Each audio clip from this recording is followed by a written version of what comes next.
Not allowed to say any words tonight. You get to be in bed trying by to gag me? I got to be in bed by 9. We'd like to call this evening's meeting of the Peoria City Council to order. Welcome Kathy Reinerson and her listening audience at WCBU as well as cable channel 22. Madam Clerk, the council microphones are open for roll call. Mayor Artis. Here. Councilmember Ali. Here. Councilmember Sear. Here. Councilmember Grab. Councilmember Jensen. Here. Councilmember Kelly. Here. Councilmember Montalongo. Councilmember Moore. Here. Councilmember Euler. Here. Councilmember Riggenbach. Councilmember Ruckriegel. You have a quorum present, Mr. Chairman. Thank you, Madam Clerk. We'd like to invite everyone to join us and stand for a moment of silent prayer or silent reflection, followed by the Pledge of Allegiance.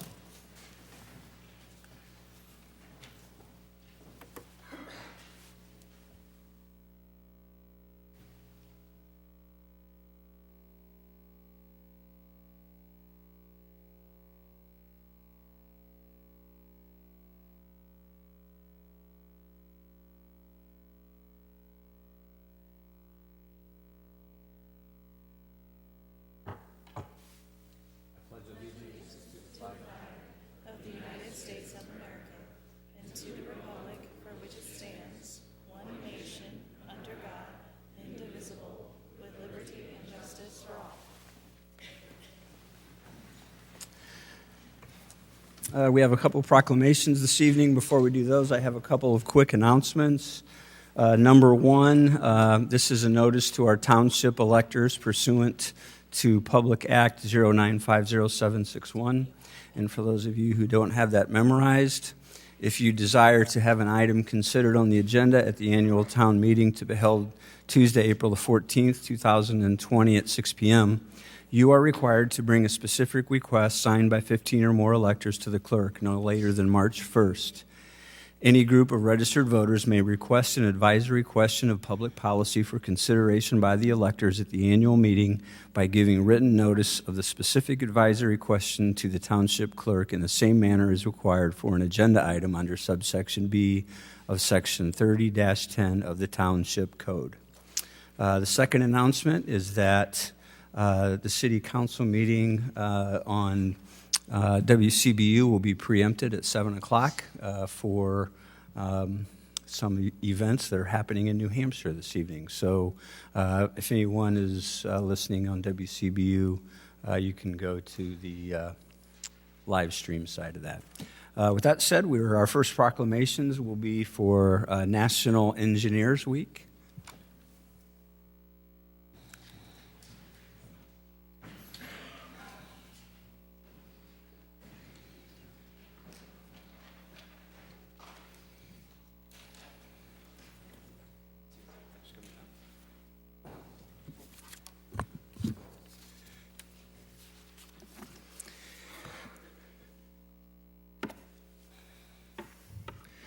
Whereas the Central Illinois Society of Women Engineers, SWE, supports National Engineers Week held February 16th through the 22nd, 2020.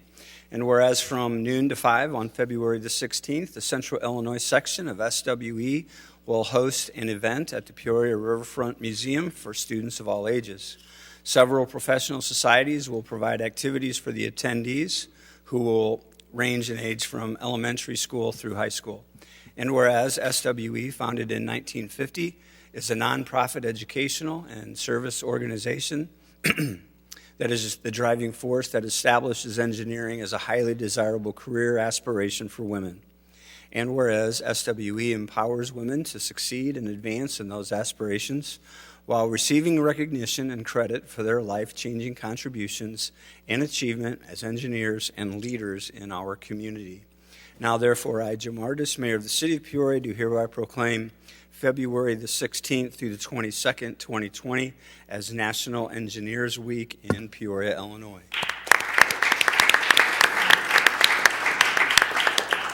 Ursula Town is the president, and she would like to give us a little bit more information and hopefully introduce her friends here as well. Thank you.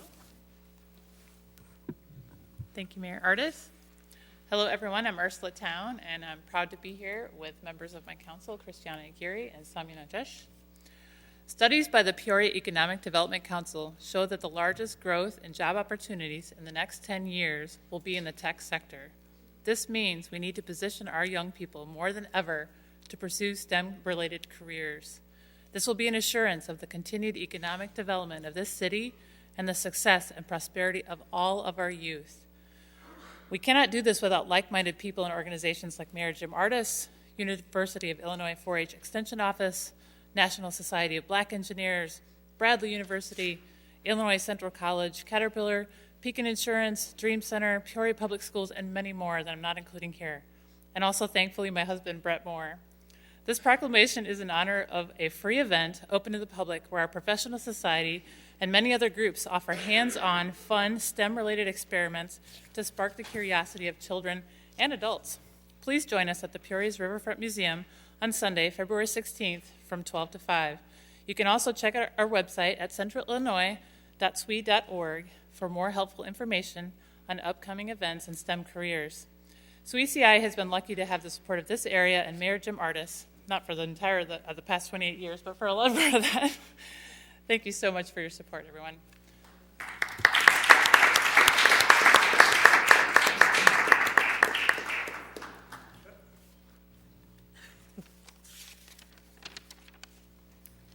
So one more thing, I'd like to hand out a little souvenir of our visit today.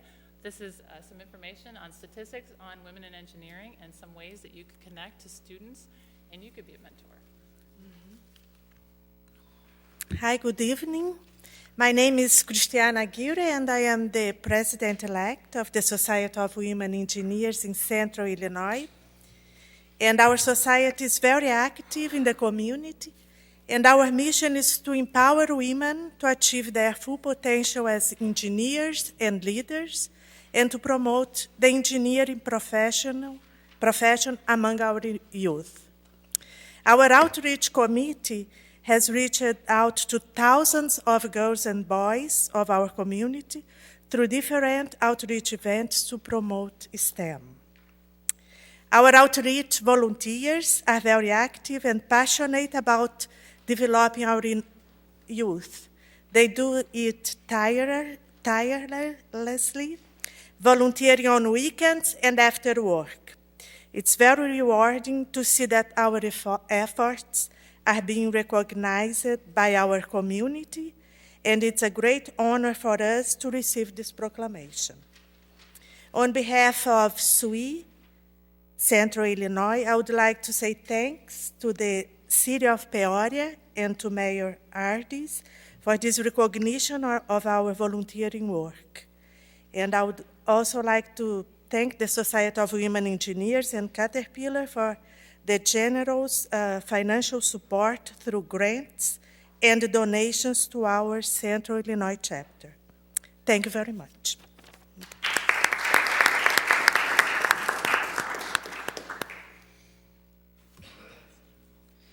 Hi, I'm Samia Nagesh. I'm a past president of SWE Central Illinois, and I'm currently involved with Society of Women Engineers at the national or the global level. SWE is a not-for-profit organization which has over 45,000 members worldwide. We have engineers, chemists, CEOs, scientists, inventors, teachers, small business owners, government contract workers, you name it, we have them. And we have thousands of middle school and high school students in our pipeline clubs called SWE Next Clubs world over.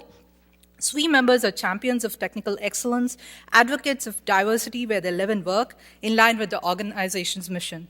Central Illinois chapter's members include the first woman county engineer in Illinois. You might know her, Amy McLaren, and a mom engineer who created a much-lauded mom support group whose best practices can be replicated anywhere, be it in the city, council, or the small businesses around here, university campuses or around here, just anywhere.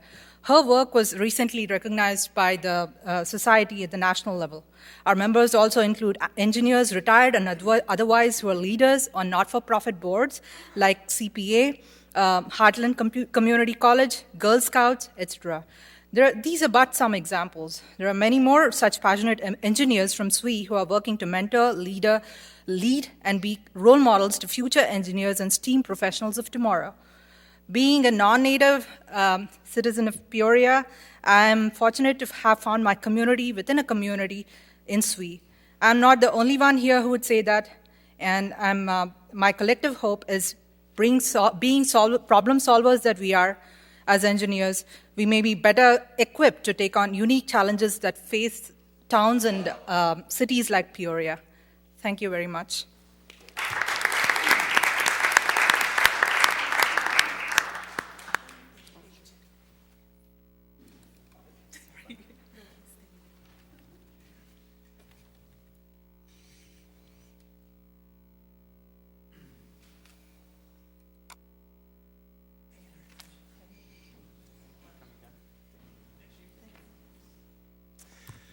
Next, we have the 100th anniversary of the League of Women Voters. Councilmember Jensen is going to join me on this one.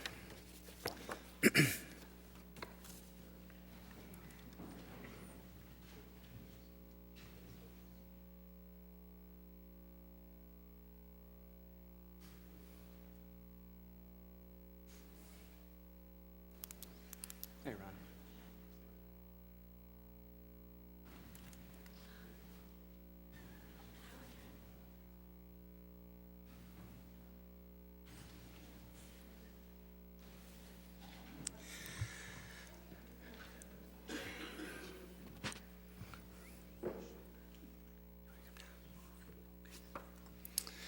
Whereas on February the 14th, 1920, 6 months prior to the ratification of the 19th Amendment that gave women the right to vote in the United States, the League of Women Voters, the League, was formed at the Congress Hotel in Chicago, Illinois. And whereas from the beginning, the League determined that it would be nonpartisan, neither supporting nor opposing any political party or individual candidate. Leagues at all levels register voters, publish public policy research, hold meetings on key issues, and educate voters by holding candidate forums and publishing voter guides. And whereas the League is composed of members in over 700 local, county, and state leagues in all 50 states, plus the District of Columbia, the Virgin Islands, and Hong Kong. And whereas the League of Women Voters of Illinois was incorporated on March 22, 1920, and is composed of over 40 local leagues with almost 4,000 members. And whereas among those local leagues in Illinois is the League of Women Voters of Greater Peoria, which was incorporated on March 22, 1920, and is composed of 110 members. Now, therefore, I, Jim Ardis, Mayor of the City of Peoria, Illinois, do hereby recognize and celebrate the 100th anniversary of the League of Women Voters in Peoria, Illinois.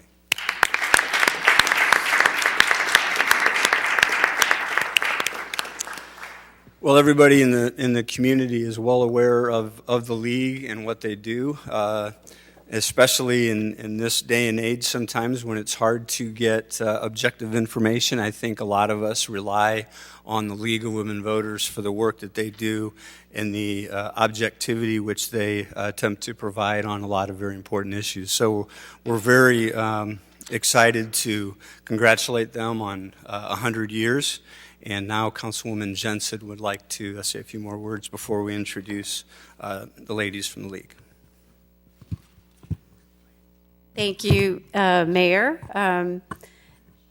As a member of the Peoria League of Women Voters, and I'm thrilled to be here. I think our organization serves a lot of good, does a lot of good for the public by educating voters on a lot of issues, many of which come here before us at the council. And without their work in the research and the forums that they have, and we are able to make government work better. So it's a good thing, and it's a pretty strong organization. It's that we've had it here in Peoria for over 100 years, is something to be very proud of.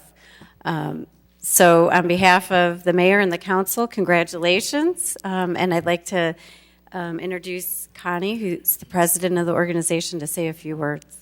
Thank you, Bella.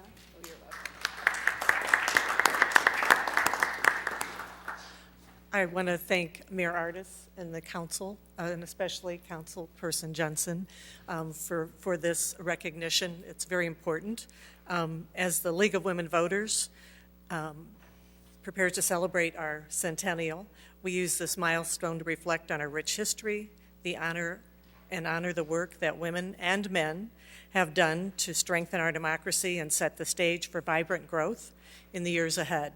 Rooted in the women's suffrage movement, the League was founded as a nonpartisan grassroots organization, and we continue to be that.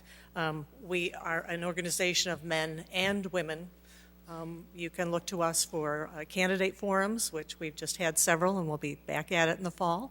But it's a strong, vibrant organization. We hope you'll check out our website, lwvgp.org, and see what's happening. Thanks again to the mayor and to the council.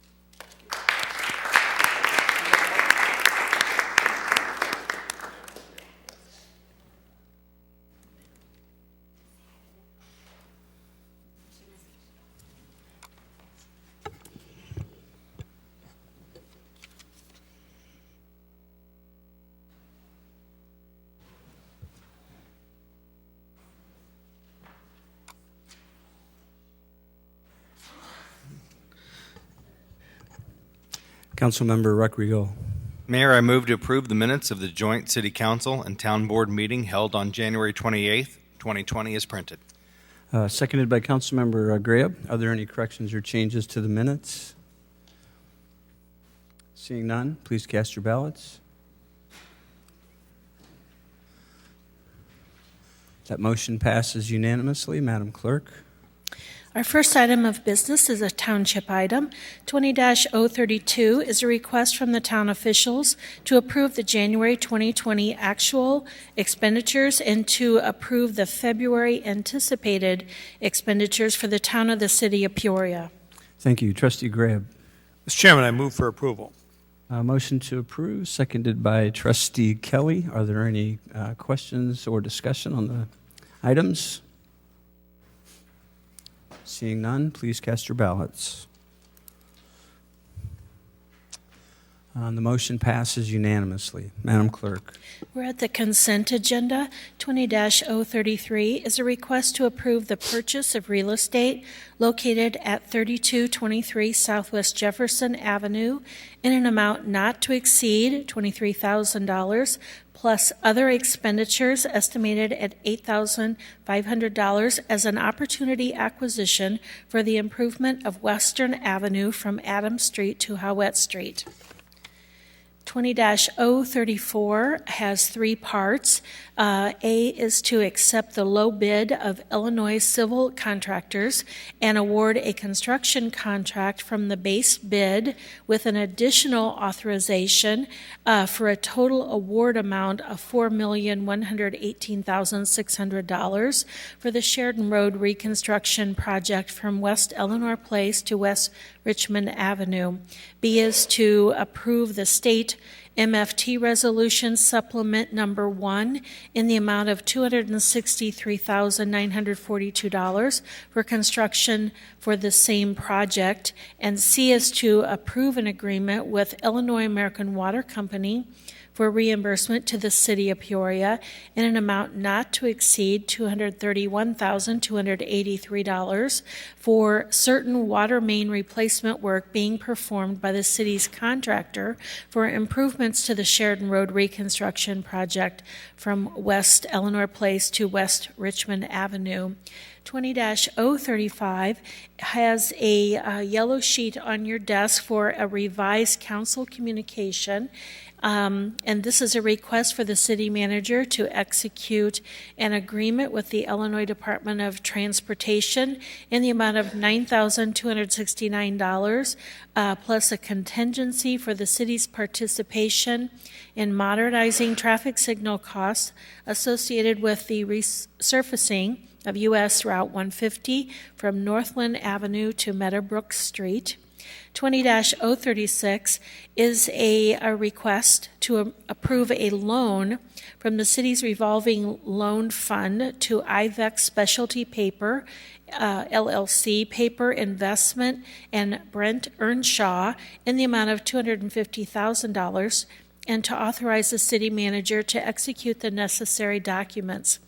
20-025 is a request to concur with a recommendation from the Planning and Zoning Commission and staff to adopt an ordinance amending Appendix A, which is the Unified Development Code, relating to parking in the Warehouse Form District.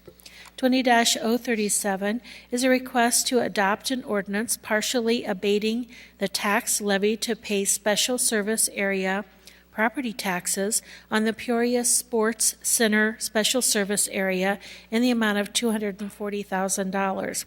20-038 is a request to adopt an ordinance partially abating the tax levied to pay special service area property taxes on the Holiday Inn Property Tax Special Service Area in the amount of $105,000. 20-039 is a request to adopt an ordinance abating the taxes levied to pay principal of and interest on the general obligation bonds of the City of Peoria, Series 2019. 20-040 is an appointment by Mayor Artis to the Transportation Commission with a request to concur of Brent Baker.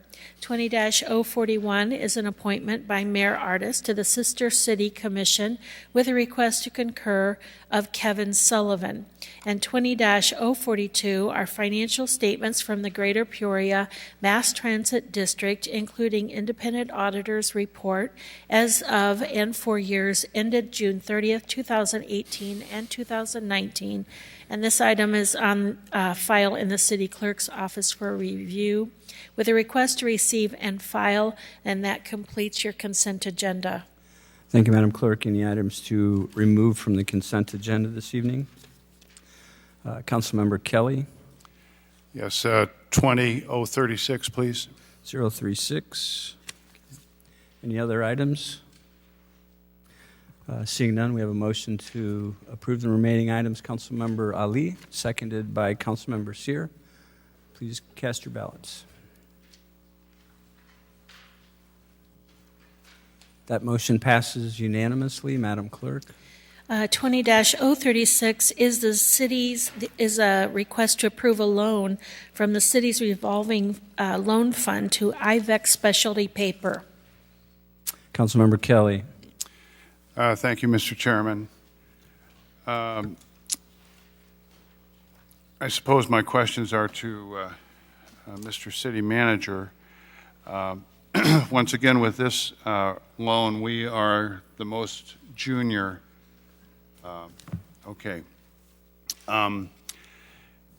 Since my last objection with the last loan, have any discussions been undertaken with banks who may or may not be part of a current or future lending syndicate to get us to the point where we can be as senior as they in these loans? Well, the revolving loan fund by its nature is gap funding. And when it's gap funding, we're usually a small dollar amount in the loan. And usually with that, we're taking a second position in that loan. I think that the guidance that we've received from the federal government is that we have to follow prudent practices in terms of how we would be lending this money, prudent lending practices. But in many instances, just by the nature of us filling that gap, we may be 8% of the actual loan. We may be 10% of the actual loan, depending on the size of the project. As we go forward, we can certainly ask with future loans if there's an opportunity for us to be in a first position with the original lenders. But they're putting up a lot more money than we are, and generally they want to get paid back first.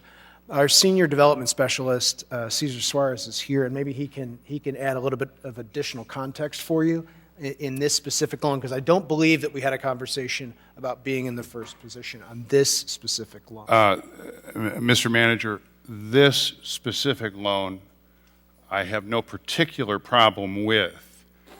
I have a problem with the way we are always junior, which means we are taking all the risk in these loans, and we are offering a nice, sweet interest rate on these loans that does not reflect the risk that we are taking. We've had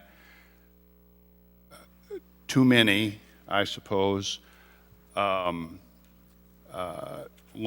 and loan guarantees coming out of here where we've really gotten hurt. Well, if I could just comment on that, I think that the intent of, we originally received this money from the federal government to provide these types of business loans.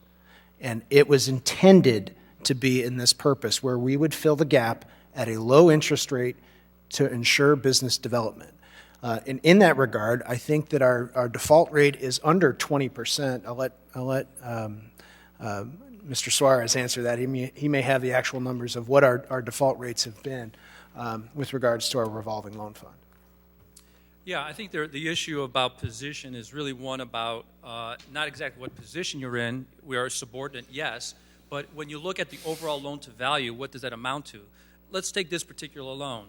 We're at 33%, the city is, but if you add the city and the bank together, we're together loan to value at 50%. So the riskiness happens when the loan to value gets to be around 80%, higher than 80%, then it becomes risky in the sense that if the loan goes south, you can't collect and recoup your funds that you put into it. So there is an issue about just because you're in second position doesn't mean you're in a high-risk loan. It's really when you reach loan to values greater than about 90%, then it becomes risky. And when that happens, what we do is we get collateralized beyond the normal of what you think. We collateralize by getting, for instance, vehicles added to the equation. Personal guarantees are also added.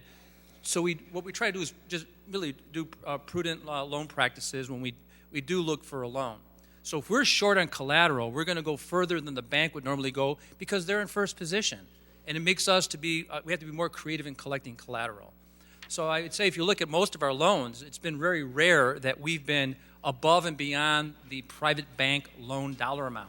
And because we are in a lower amount, typically on average 7% of all of the entire project cost, even if it were two private banks, the bank that's providing lower funding will typically be in subordinate position. Thank you. I think I understand your point, and I get it. The thing is, I feel that we should at least ask to be as senior as the other lenders. And one operational item, are we junior also to the personal guarantee of the business owner? I would say if that's the case, we're subordinate.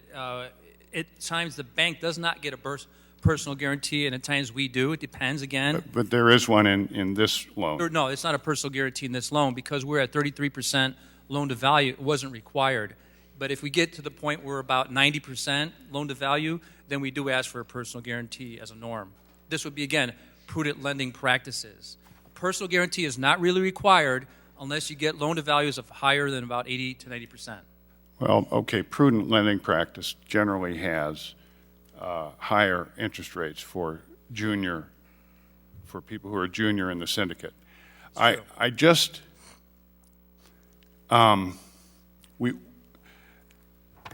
we have lost some millions of dollars here. Not out of this revolving loan I understand, fund. Mr. Manager. I do understand. Okay. I do understand. Because, okay, I don't want to go on too long. So, could we please with our next loan, ask or even try to make a demand Yes. that we be as senior as those folks who've got the credit committee, they've got the whole thing, and we're sitting here saying, if anything goes wrong, our fund, which is partially funded by our taxpayers and partially by the federal government, Yeah. is at risk. If we could do that, you would make me very happy, and I know you want to make me happy. I think it's worthy of making the ask to be in a different position, and two, if we can, actually even ask for a higher interest rate in certain cases where it is riskier. Yes. Thank you very much. I would like to move to approve. Okay, we have a motion to approve, seconded Councilmember Moore.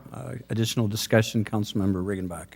Thank you, Mr. Mayor. I just wanted to thank Mr. Suarez for the work done on this. And the revolving loan fund, it seems like no matter what the project is, we always end up with a lot of similar questions to this. So I just hope that our friends in the media take special note in the communication of the background of it and where the funding for this pool of money came from. And as has been reiterated, this is specifically for gap funding for purposes like this.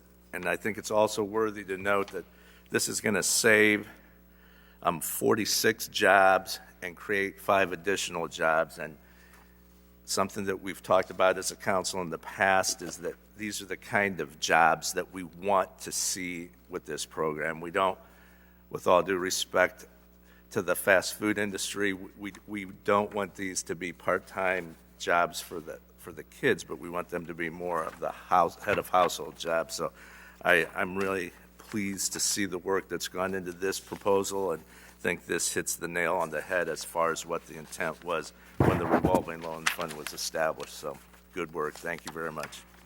Thank you. Councilmember Jensen. Thank you, Mr. Mayor. I don't want to belabor this point, but I think it's important for the public to understand that this revolving loan program was specifically set up, which the city manager touched upon, by funding that we got from the federal government with a grant of $500,000 in 1988, and now that fund is at $1.28 million. Correct. And so we use this money only for that purpose, for providing low-interest loans, for gap funding for businesses. So it's not the same type of loan as other loans that have been controversial and that the city has had to lost a lot of money on. So I just want to make that clear that this program was specifically set up for the purpose that we're using it for. And with that, I enthusiastically support this. Thank you. Thank you. Any additional comments on this item? I would like to join and thank Mr. Suarez and the other folks in economic development for putting this together, and also join Councilmember Riggenbach in thanking the investment down at IVEX, which, that corridor up there on the near north side has a lot of head of household jobs down there. And this is very important, not just to the north side, but to our community. We appreciate the continued investment and also the ability of us to leverage the revolving loan fund to help businesses such as this. Seeing no further lights, we have a motion and a second. Please cast your ballots. The motion passes unanimously. Thank you, Madam Clerk. We're at regular business. 20-043 is a request to receive and file a presentation from the Peoria Housing Authority related to the redevelopment of the Taft homes. Thank you. We'd like to welcome CEO Jackie Newman, who is here with us this evening. I talked to Ms. Newman beforehand and said it was appropriate if she'd like to address facing the council in this direction as opposed to having her back, and she said she'd like to do that. So welcome, and the floor is yours, Ms. Newman. All right, thank you so much.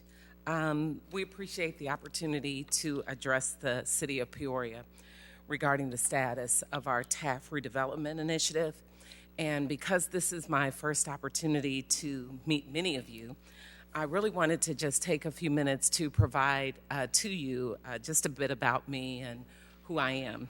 So again, my name is Jackie Newman, and I currently serve as the CEO for Peoria Housing Authority through an intergovernmental agreement with the Springfield Housing Authority.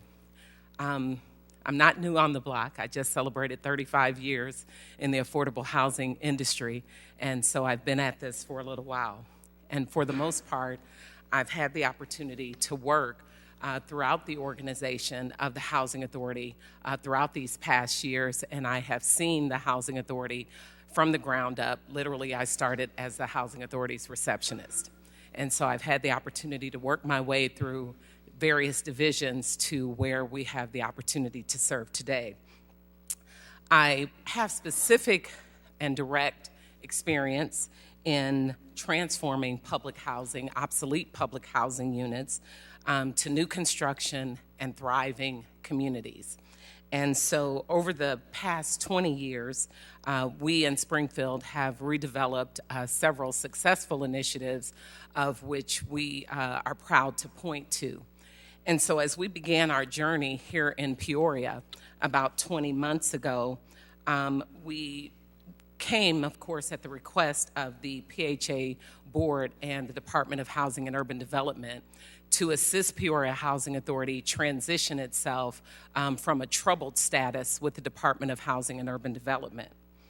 And so as we are trying to provide much-needed housing opportunities to our families here in Peoria, the elderly, the veterans, and many times those who are the most vulnerable, we recognize that it requires a partnership. And so we are here today to talk about just where we are now and certainly to solicit the support and the partnership of the city. And so you may certainly be very versed on the historical of what has happened in the TAF redevelopment project. So what I want to be able to do is start with where we are today. And as most of you know, initially we were scheduled to be here last month, and it was as a result of a not so flattering news article that came out.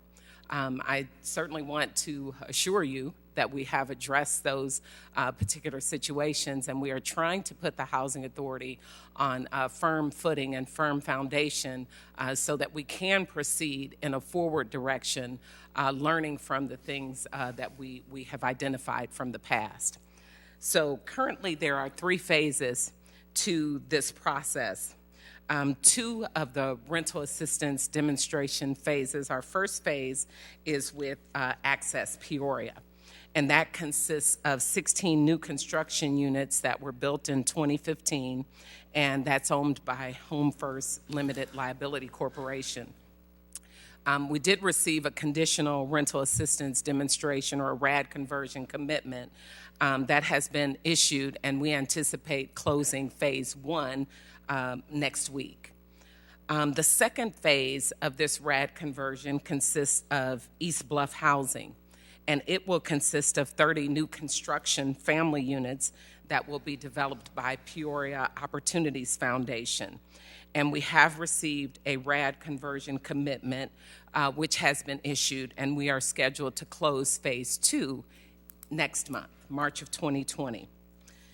So as we turn our attention to this third phase of the RAD redevelopment, which consists of planned demolition and new construction at the existing site, what we did in 2019 through a public process, an open request for qualifications, was we procured a developer, and that developer is Bear Development. So our current status is that Bear Development, on behalf of the Peoria Housing Authority, is positioned to submit the necessary applications to secure a public-private financing for phase 3. And a timeline for the proposed activities. In November of 2019, we conducted resident meetings. In December of 2019, Bear Development submitted on behalf of the PHA a preliminary project application to IDA. IDA has since approved that PPA January 31st of 2020. We have been invited to submit a 9% tax credit in February of 2020. Bear Development and PHA will resubmit a final Phase 3 application that is due in March 23rd, I believe is the actual date, to submit the actual LIHTC application. The development currently consists of demolishing the units that are on the existing site and redeveloping that with new construction with up to approximately 142 new construction units. We anticipate that timeline, again, May of 2020, we anticipate that IDA's board will approve the 9% tax credits. June 2020, we anticipate the RIOT financing plan would be submitted to HUD. August, we anticipate executing a RCC and submit that to be submitted from HUD. September of this year, we anticipate a closing package to be submitted to HUD and IDA, and then sometime around November or December, closing with HUD and IDA. As you know, certainly better than I, it's been a long road to get to where we are today, and we are very uniquely positioned to move forward with this much-needed redevelopment. There have been many starts and stops over the past years, and we are certainly hopeful that we are moving the Housing Authority forward in a positive direction. And so we are here tonight, of course, to solicit your support. We are here tonight to answer any questions that you may have. And we also want to make sure that we denote that IDA has moved to a new process where they only take applications one time a year. So we are doing our very best to position ourselves to be highly competitive in this round so that we don't have to wait until 2021 or 2022 or 2023 to move forward. And so again, thank you so much for the opportunity to stand before you on tonight. And I, along with staff from Peoria Housing Authority and one of our commissioners, we're here certainly to answer any questions that you may have of us. Again, thank you for giving me the time to speak. Thank you for that quick overview. We do have a few questions. Councilmember Moore is first. Is it appropriate to move for approval with questions on the other side? We can do that. Motion to approve, seconded by Councilman Riggenbach. Councilmember Moore. Thank you, Ms. Newman, for being here. I've been very much involved with the PHA the whole time I've been on council. And this question came, I was out of town today, and I had a question that came to me on my voicemail, so I'd like to ask you the question so you can address to the listener. Hopefully she's listening. The question was regarding moving tenants off-site in order to demolish the buildings and rebuild them and invite them back. Will they have to incur, those tenants who are currently untapped, will they have to incur any additional expenses for moving? Are they going to be moved to some hinterland, or are you trying to have them move to a similar area where similar services and access is available? Can you speak to that for me? Sure. Thank you for that question. No, they will not have to incur any relocation costs. We are required under this process to relocate our families and to pay for those expenses. We will offer families opportunity to relocate in units that the Peoria Housing Authority already owns and operates. With these sort of initiatives, there are usually tenant protection vouchers that are available for families as well, so that they have the opportunity to relocate to other affordable housing opportunities. My next question is related to the application that's going in. Once the application is submitted, I think you said on March 23rd it's scheduled to go in. Or is the PHA locked into whatever's on that paper? It cannot ever change. You can't improve it, or you find out when you're building there's some oil field there, so you can't build at that location? Or is there any opportunity to make any modifications to the designs or the concepts that you are submitting should circumstances change or anything to that nature?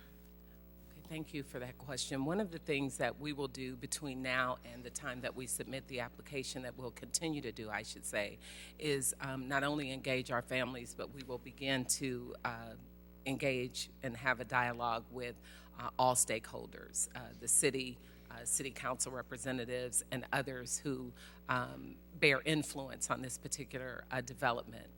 As it relates to, so that what we submit, let me finish that thought, so that what we submit hopefully reflects what we have the ability to build. Because you can start out wanting a $40 million sort of development, but if the money is only $20 million, then we have to make sure that those plans and specifications meet not only what the funder requirements are, but what the money says as well. And we don't want to compromise the quality of what we redevelop at the site. But at the same time, there are certainly budgetary constraints. As it relates to on that particular site, there are environmental requirements. So we will conduct environmental, not us personally, but we will conduct environmental reviews at the site to make sure that the site is conducive for building. And lastly, I would like to say that the movement of PHA residents, this whole building and reconstruction there, it's the whole city of Peoria has a vested interest, not just the people on the site, but as we have seen, this is something that will impact the entire city. I can tell you, for those of who have not been watchful of this process, we've had at least several hundred residents in the city of Peoria comment on what should happen with Taft. And I don't just mean those people who live there. I mean, we've had, if you were around for the conversation regarding Westlake, there were no less than 250, 300 people in the room at the time. I was there, and so was my grandson at the time. When you're talking about the conversation around the Brandywine site, once again, there were several hundred people involved in that conversation. And so there's been, I'm happy to say that PHA has always opened their doors for comments from anyone, from anywhere. And if I recall, I was at the last PHA meeting. Have you had a lot of people coming to the PHA meeting to provide comments about what your plans are there? We have not. We've had several other meetings that have been open, and there have been individuals who have showed up, but it hasn't been a packed house. I would invite those who would really like to help participate with PHA to make this a wonderful experience for the residents who live there and the community that surrounds it. You meet every first Monday, I recall, at 4:30, generally at your offices on Richard Pryor. And that's an open meeting. You don't have to call and make a reservation. You just come in and sit. And at the very beginning, they offer opportunities for the community to make any comments or make any suggestions, and sometimes there are folks there that do that. And so having said that, I fully support the PHA moving in this direction. It's been a long time coming. In the 7 years I've been on this council, there's been a lot of starts and stops, but it appears that you have a good board of directors who are overseeing this process. The fact that they brought you in with your all the acclaim that you came with and what you did in Springfield is really appreciated, and we need that here. And so I fully support this application. Some of you may not know that in order for them to submit the application, they don't need our letter, quite honestly. They can submit it without our letter. But the fact that we want to show our support for them and what they're trying to do, I would hope that and ask that you would also approve that. Thank you. Thank you. Councilmember Ali next. Well, thank you, Mayor Artis. And thank you, Ms. Newman, for your presentation. Also, thank you for lending your expertise to Peoria and to Peoria Housing Authority in particular. First of all, I know that you inherited some significant challenges when you came. I mean, we've had a number of leadership changes and leadership challenges, and I think that you've shown some real leadership and experience in addressing some major issues and I hope that you're able to stick around to some of these closings. You talked about a closing of Phase 1 coming up, a closing of Phase 2 coming up, and a closing of Phase 3 that may not occur until November or December of this year. And I hope that you're willing and able to stick around to see some of those closings take place. I'm really interested in learning more about some of the logistics. In Phase 3, you said that it's 142 new construction units. So how does that work in terms of the demolition and then the, I guess, temporary relocation of a certain number of units? You're not going to move 142 people, right, and tear down and then move 142 people back, or are you? I mean, how does that work logistically? Combination of both.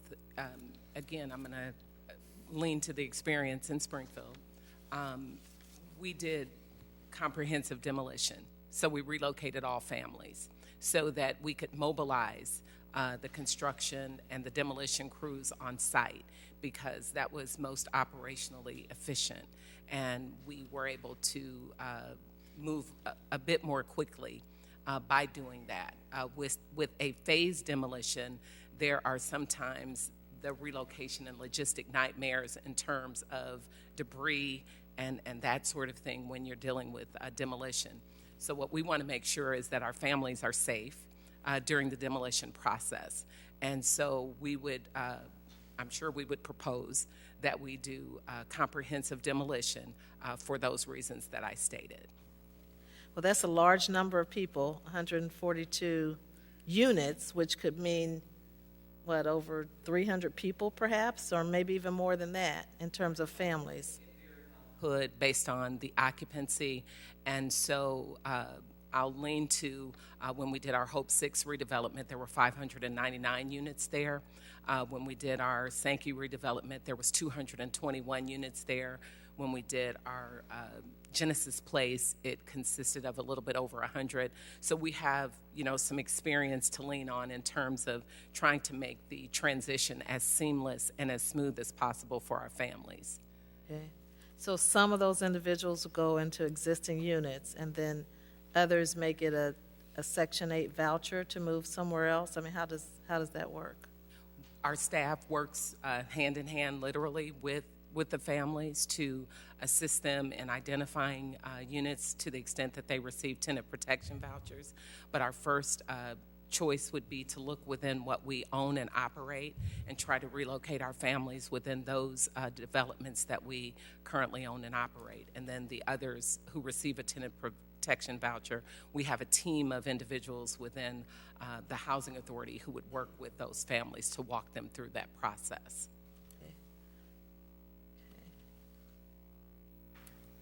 There are a lot of moving parts when this happens, and it takes coordination.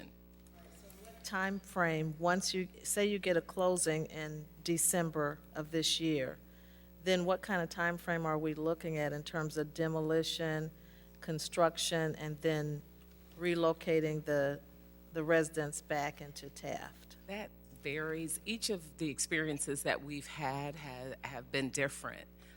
It really varies, and I would hate to put something out there and it's not that. Are we talking about a year or 2 years? Are we talking about 3 years? No, we're not talking that far out. I mean, typically once you close, you have their obligation of the funds and expenditure of the fund timeline. So there are requirements that we would have to meet, not only from HUD, but from our other funders, be it IDA, be it the Federal Home Loan Bank and AHP dollars. So there are a lot of moving parts in which you are complying with. Like council. Sorry, I can't give a definitive answer because there are so many moving parts. Like Councilwoman Moore, I'd like to see this move forward. It's been hanging out there for a long time.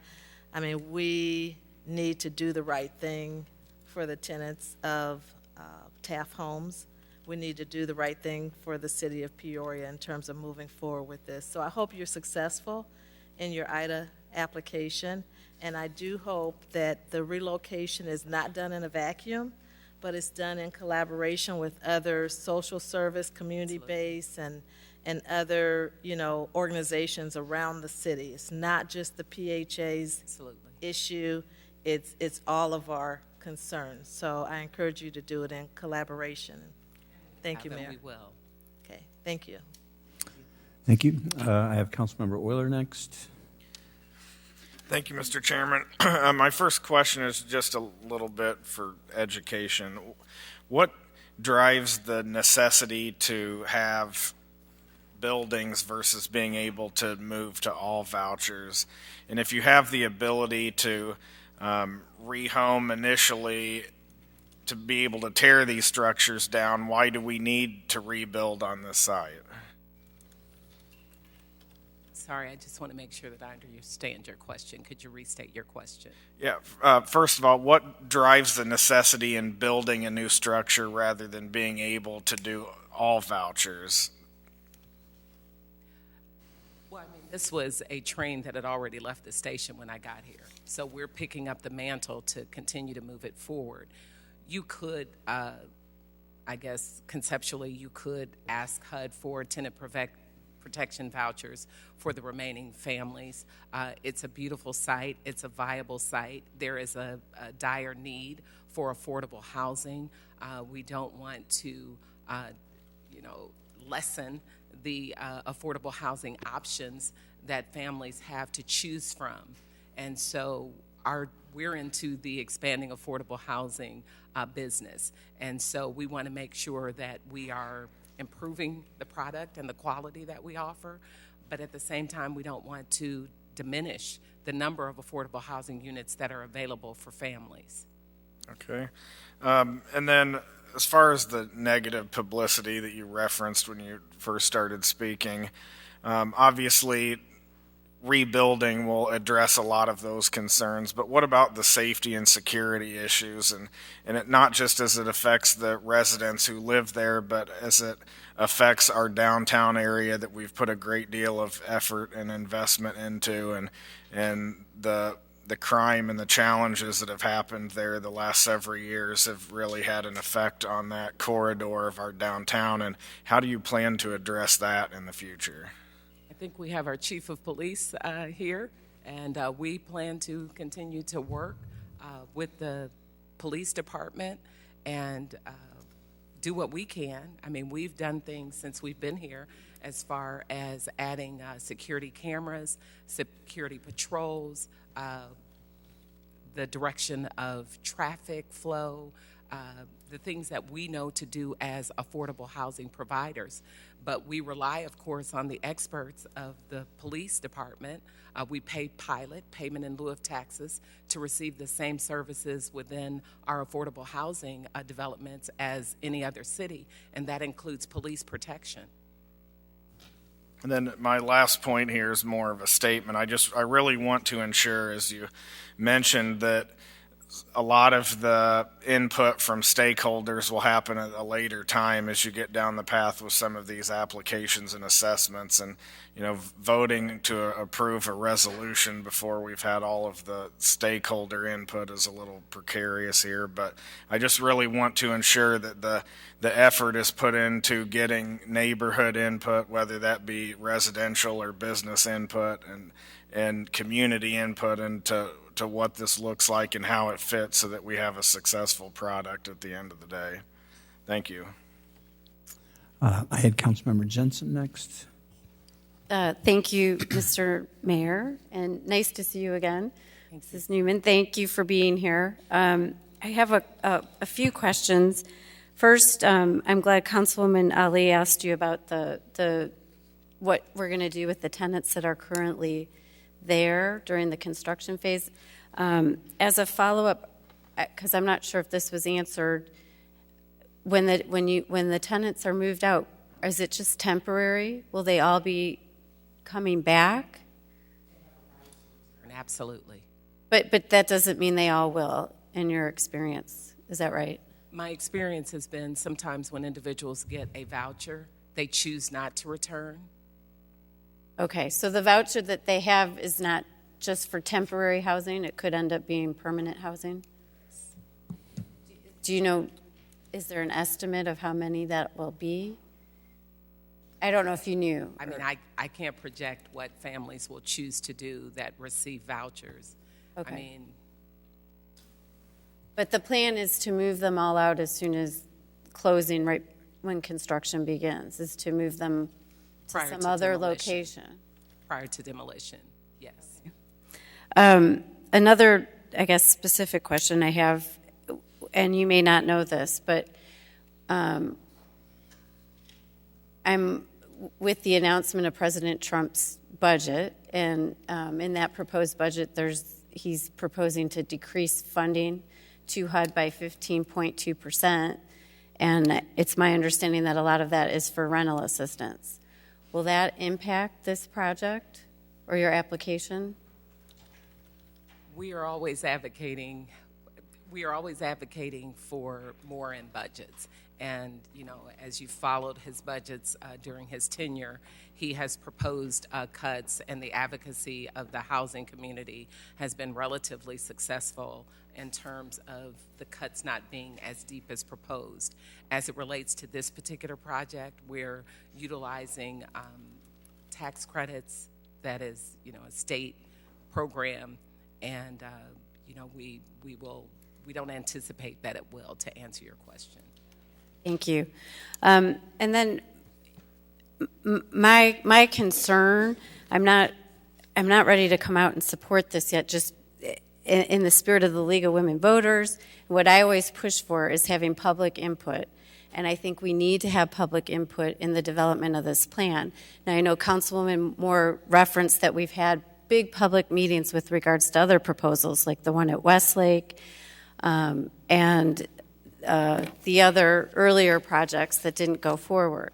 We haven't done that with this proposed project, and we've just received the plans for that. Now, I understand that you said that there will be opportunities later on for stakeholders to have some input and some say in what the project ultimately is. But I'm not prepared to support a project until we have some of those public meetings that include the neighborhood businesses and residents. I think it's very important to have their input on how this should be designed. One aspect of it, when the last time we had a public meeting in the 6.5 years I've been on this council with the PHA board, was probably 5 years ago. And in that meeting, and I've said it at several other meetings, I'd like to see mixed income and mixed use used in the development of this housing project down in the Taft Homes, which will include affordable housing. And I don't know if that was considered or not. And I'd like to have some of those ideas discussed and really looked at before I'm prepared to support this at this juncture. Sure, I appreciate that. As you know, the packet that I gave you, I think, which consisted of quite a few pages, gave a historical of what has happened. And again, you all well know that greater than I. But based on the readings of the newspaper articles and the various minutes, this is still the same site where there have been public hearings across the years in terms of what to do at this site. There has been a combination of on the site, off the site, across the street from the site, and you know, much have been met with great opposition. We are proposing in that particular, and I know I'm repeating myself, land in which the Housing Authority already owns and operates, to simply replace obsolete public housing units with newer affordable housing units. So what they look like is certainly important for all of us, and what they look like is important for this city so that it can stand the test of time. Again, we are here to ask for the support. It's up to you to provide it. The only thing I can say is we have history of working with stakeholders in our previous developments. We've worked with the communities, we've worked with the neighborhoods, and we have moved forward in Springfield with several successful developments. Is there always room for improvement? Absolutely. And we want to make sure that we are garnering the support and garnering the input. But this isn't a conversation that just started today. As I've read the voluminous binders that have been left behind, these conversations have been happening at least for the last 10 years based on what I've just read in the files that I've been able to provide. So we will reconvene the conversations and the discussions that have been going on for quite some time. And you have our commitment to do that. Your level of comfort, you have to be comfortable with your support, and we appreciate you considering us. And I appreciate your stating publicly your commitment to having public input. I think those conversations need to happen in the public and allowing the public to give input rather than behind closed doors, because even some of this history that's in your memo is not entirely correct. A lot of things were not directed from the city, at least not from the city council, maybe from other people behind closed doors. But these meetings and these plans need to be developed in the public with public input. Thank you. Councilmember Kelly. Thank you, Mr. Mayor, and thank you for your presentation. I'd like to ask you, first of all, is the PHA still considered a troubled agency, or are we It's still considered a trouble agency. Is that going to bear on your application? In other words, do troubled agencies qualify for what you are proposing? I would have to say yes, because we've been approved to move to the next phase. And the way we can help move from troubled, one is to improve our housing stock. And, there are some, of course, fundamental things internally that we've been working on for the past 20 months as well. So there are operational efficiencies that we are working to improve.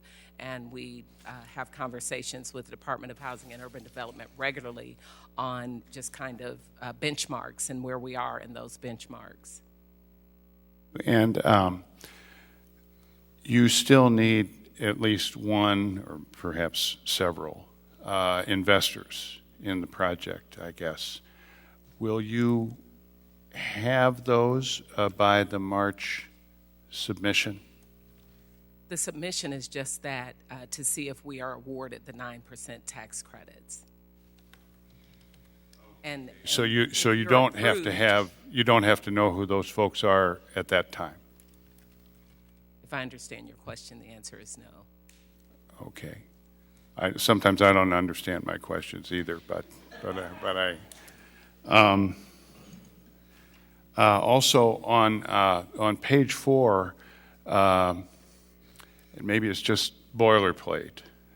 You mentioned possibility of some TIF funds being used, and I don't know whether that can happen. You're not in a TIF, and I don't know that TIF funds from over here can be given to some worthy project over there.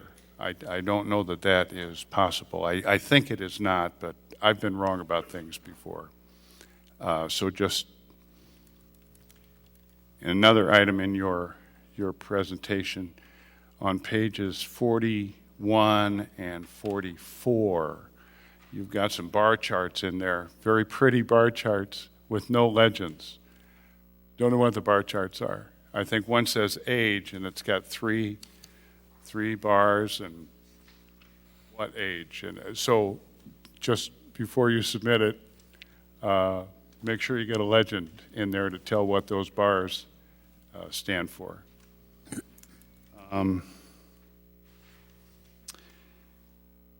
Okay, and on page 74, you had a couple pictures of houses with garages. Is that part of this as well? Again, when we present, we certainly present preliminary concepts of what could go there. And then as we work through the process, again, as I stated earlier, there are the things that you would like, and then there are the things that the budget will support ultimately. The renderings that we've seen in the are not, those are not the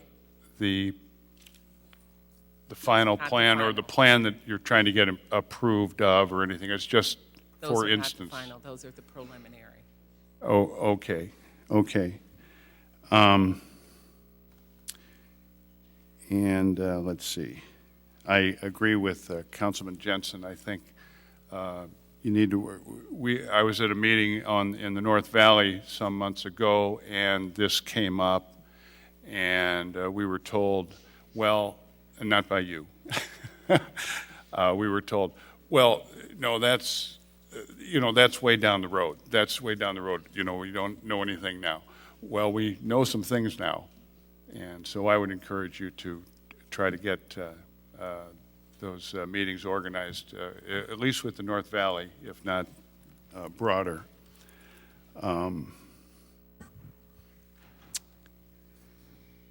And I believe that's it. Thank you very much. Thank you. I had Councilmember Graham next. Director Newman, what are some of the factors that would cause a housing authority to be labeled a troubled one? So HUD has a grading system for program operations. They grade you on occupancy, they grade you on rent collection, they do inspections, REAC inspections. There's a number of things in which you are graded on. Those things, and this is a boiled down version, are weighted. The grades are weighted, and based on those factors that HUD gives you, and they're known, you receive a grade, just like school, and you either pass or you fail. And so there have been various, occupancy had been down, rent collections had been a challenge. We've made some adjustments in those areas to help the housing authority be on a more firm foundation. And long before you got involved, and you got involved because apparently we didn't have the capacity locally to handle our own housing authority, we have had difficulty managing our public housing. This goes back probably 60, 70 years. We've had issues. And maybe just a short period of time where I think we actually had our housing authority running well in my lifetime. And that's a while. So we need to take a look at how we're doing it, how we're treating the people who have to live in our public housing. And I will tell you, I've been around the horseshoe for a long time, and I've seen TAF being discussed, and first we hear one thing, and then we hear something else. I can almost tell you what we heard back in the 90s. I remember when we did remodeling of the Taft. There was a lot of money spent to remodel each unit. And we had all kinds of problems after the remodeling was done with bad workmanship, etc. Is there something specific about the Taft that makes it stand out other than its age? Are most of the problems that make us a troubled housing authority because of what's happening at Taft, or is it the sites in general? I think you have to take a look at the entire system in which housing authorities are graded, and it's a collective look at policies, procedures. Again, I'm repeating myself, occupancy, tenant collections, various things that make up the report card, modernization, how we expend our funds, are we obligating our funds timely? It's a plethora of things that housing authorities are graded on, and it's a culmination, it's a cumulative grade of all of those things. Taft were removed from the grading system, would we still be troubled? just take Taft out of the picture? Or do most of our problems, are we finding them mostly at this site? That's what I'm getting at. At which site? Site. You know, I don't know that I can answer your question, and I don't want to speculate without Taft what the grade would be. Well, I think the council has to figure that out. Because if we primarily have a problem with this development, that's all the more reason why we need to concentrate our efforts on solving the problem here. And I was rather alarmed by one of the things that you said. You said, well, you have a police chief sitting over there. Our police chief's not responsible for the bad media because of bad conditions that were exposed at the Taft. I'm sorry, I said we would work it. The police chief is there, and our goal is to work in coordination and cooperation with the city police. You have your responsibility too. Agreed. And for what was 20 in the months, I've been newspaper trying and to what do was that. described didn't have anything to do with Peoria policing. Had to do with the way it's being run right now. I'm, with all due respect, I don't know that that is an accurate statement. That didn't happen overnight, and it certainly didn't happen in the 20 months that I've been here. And so we are doing our best to address the conditions and to expend and obligate and make capital improvements to our properties. And we have been doing that rather effectively for the last 20 months. And so the conditions of that unfortunate situation didn't happen since I got here last April. It's something that had been going on and developing across the years. Our goal is to improve those conditions. And I might add, while every housing authority certainly has its challenges, management is a big part of making things happen and making sure that operations happen efficiently. And every housing authority has its challenges of shortage of funding, not enough, the backlog of capital improvements. You just need to go to the HUD website and look to see the backlog of capital improvements across the country. It's not unique to Peoria. But we want to make sure that we efficiently use our capital funds to make those improvements. So again, with all due respect, that didn't happen in the last 20 months. We are doing our best All to due correct respect, Director Newman, the beginning of my statement, I said we've had troubled housing in Peoria for many, many decades. Sure. I didn't say it just started when you were given the responsibility of overseeing it. But right now, you're the person who is the director of it. And I think we pay rather well for that. And I don't think anybody in the city of Peoria, and certainly the people who have not been served well at Taft, are happy with these conditions. So I'm trying to get at what we can do to make things better, their lives better, and with the best amount of accountability for our taxpayers. Because when we read about all these problems, you know, to say, well, we have a police chief. Yeah, we also have supposedly some supervision and oversight being done by your management. And when it was outsourced to Springfield Housing Authority, and you being in Peoria part-time, I objected right away. I didn't think that was a good way to go. But it appeared to be the only way at that time. And so, you know, we're certainly not happy with the living conditions that were discussed in our media and that the people have had to live with. So I hear that we don't really need to sign on to anything for you to go ahead and do this. We don't really need to have this resolution from the council. Is that accurate? One of my colleagues said that. You can go ahead and apply without us saying yes or no. We don't really have to endorse this, do we? Well, I'm asking you, Director. Okay, I was waiting for the opportunity to respond. That is correct. Okay, so then really we don't have to sign off on anything. For those people who feel that the stakeholders have not been consulted,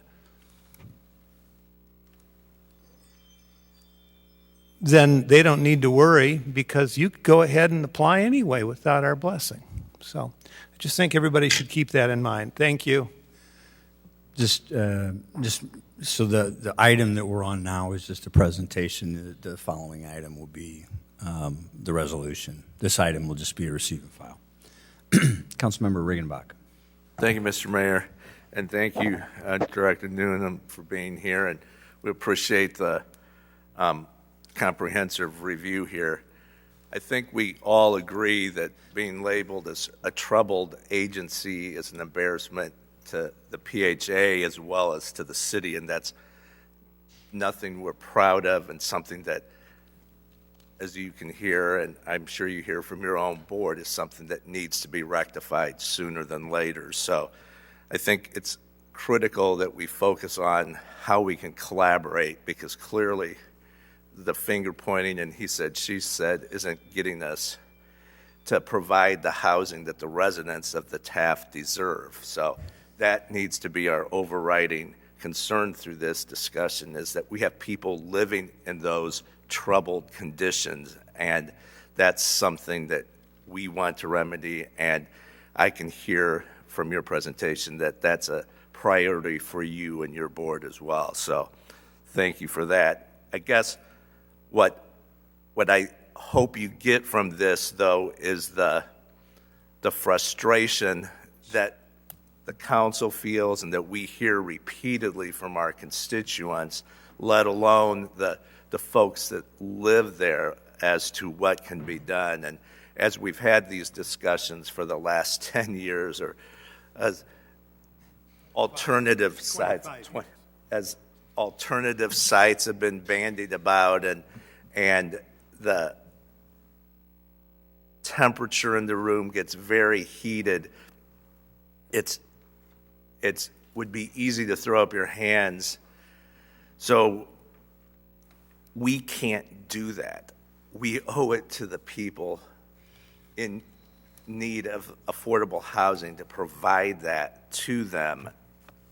I think this is a critical step, a critical juncture with the POF project in the East Bluff. I've become acquainted with a lot of the requirements and deadlines and what sometimes seems as arbitrary requests for information from HUD. So we don't want to get them mad or anything, but we understand those challenges. But is it safe to say, and I think you've already said this multiple times, that these renderings are just what hypothetically they could look like? This is not the final product by any means, correct? Correct.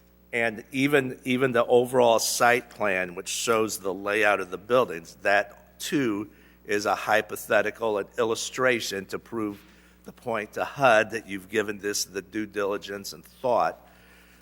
So there will still be time for that input from the community at large, which so far has not found an alternative location that they're willing to accept. So it would be in the height of hypocrisy, in my opinion, for anybody to say this isn't an appropriate location, since it's been there since 1952. But as far as the specifics about the buildings, the layout, how this all comes together, that's still something that will be negotiated between the budget that you end up with and the community stakeholders, correct? Yes, it's a rendering of what could be there and how it could be positioned. And as one of my daughters saw this, she mentioned the River West project, how good that looks after all these years. So I think we can hold on to some hope that we're going down the right path. But I think I don't need to repeat this, but you certainly know there's going to be 11 people around this horseshoe that are keeping a close tab on things. So we appreciate this information, and just keep us posted every step of the way if you would. So thank you for the efforts thus far, and good luck as you continue down the path. Thank you. I'm seeing no other lights on the presentation until I saw Councilwoman Jensen's come on. Go ahead. Thank you, Mr. Mayor. I know you mentioned that the deadline for the application was March 23rd. So I'm just wondering if there would be time if we were to defer the resolution to have a public meeting and come back and then do the resolution to support. I'm just asking what the plan is for when you turn in that application. Are you? I mean, if that's certainly the pleasure of the council, we will hold public hearings, and we would certainly want you to be there. And I want to talk with each of you every step of the way, try to do my best to address every concern, recognizing, again, I can't say enough, that these particular developments, sometimes they're fluid, and we have to work within our funders' requirements, and we have to work within the budgets in which we receive. So, there might be IDA particular specific requirements that they are, it is a fast and hard, you must have this, this, and this. And so we'll have to include those sorts of things in order to be successful.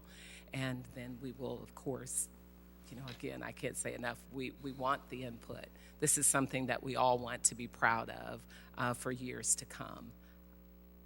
And I'm glad to hear you say that. So I guess in that spirit, even though we're not at that moment, at that action item, I would like to see the council defer the resolution and have at least Can we have that a public discussion when meeting. that item comes up instead of on this item? Pardon? Can we discuss that when we get to that item Yes, instead of on yes, this item? that's Okay, fine. Thank you. So we're still discussing the presentation. Councilman Kelly. Thank you, Mr. Chairman.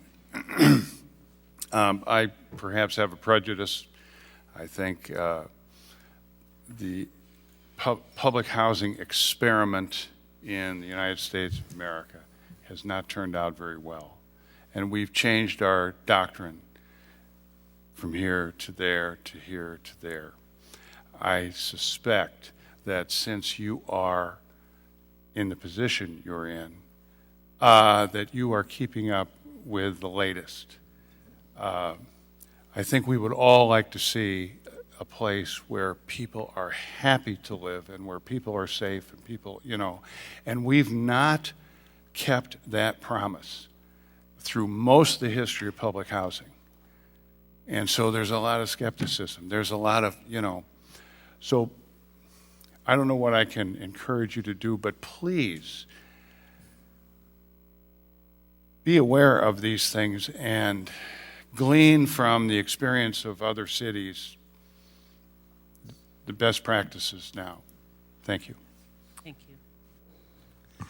So just as we get to the end of the presentation, I want to thank Director Newman.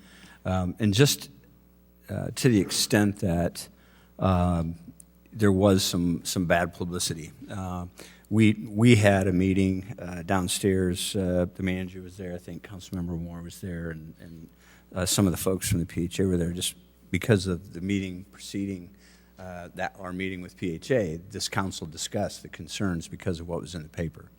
And the example, probably the biggest example that I remember was there was some mold in the walls and some other things. But in the context of, I think what Director Newman was trying to say is not to pass the buck, but to say a lot of that damage was caused by roofs that have been neglected for decades. It wouldn't do them any good to go in and repair the drywall and a lot of those other things until they got the roof repaired. And that roof has been in need of repair longer than the 20 months that the director was here. So in that particular case, that the paper was, or I don't remember if it was the paper or TV media, was that they had to address the roof first, and that wasn't an easy task. So they finally got the roof fixed, and then they were going into the units to repair damage done from years and years of damage from those types of things. So,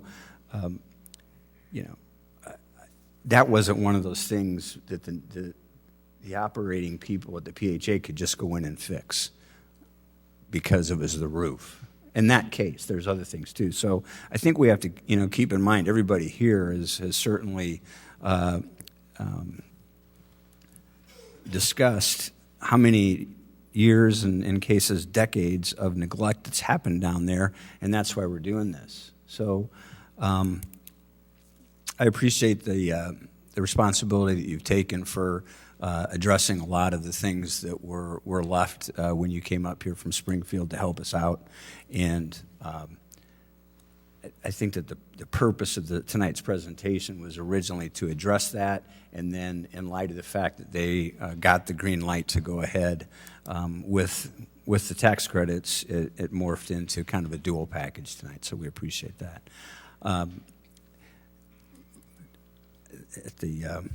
That's the chance I take by closing this down as the white lights come back on again. So I just wanted to make that comment, not to defend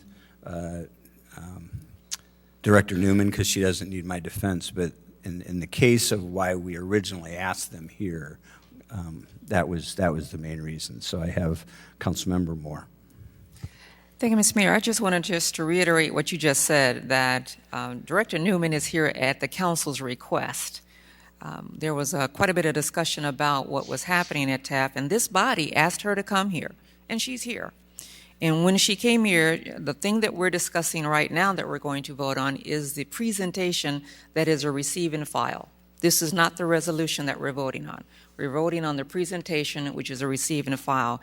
And if I recall correctly, to correct the record, I believe it was maybe 2 years ago the discussion around Brandywine happened, maybe 2.5 years ago. Director Ross Black, is that kind of the time frame, about 2.5 years ago? So the comment was made that it's been 6.5 years and there's been no public discussion, and 2.5 years ago, we were talking to Brandywine, and a year before that, we were talking with Westlake, and combined, there was probably 500 residents, the citizens of Peoria, that most who did not live on TAF had input. And so I just wanted to remind everyone that the item that we're talking about now is the receive and file of the presentation that you all asked Director Newman to come and provide to us. And thank you for bringing this to us. I've read through this several times since we've started this conversation. I did not see anything in here that was incorrect and represented the city incorrectly. I believe you represented the things that we had talked about when you came in and met with the mayor and several council members and I see that information in here, the timeline from yourself to Mr. Bollinger to Ms. Coates was represented correctly. Your board, I applaud your board because they are doing everything within their power to try to move this forward, and it's not an easy task. And in 20 months, no, you've not been perfect, and neither have I, and neither have anyone on this planet. But in 20 months, you've done more in 20 months than had occurred prior to your arrival, and to that I thank you for that. I think the new board, there's a whole constituted new board that's behind you on this. The internal workings of the PHA have been turned upside down. That's how major this has been, and I would hope that you receive more visits at the first Monday meeting at 4:30 at your office. Thank you. Councilmember Jensen. Thank you, Mr. Mayor. I do have a couple more specific questions about the proposal. One thing I'm wondering, why is the proposal requesting to be included in the East Peoria Opportunity Zone rather than the Opportunity Zone in Peoria? If you could explain that.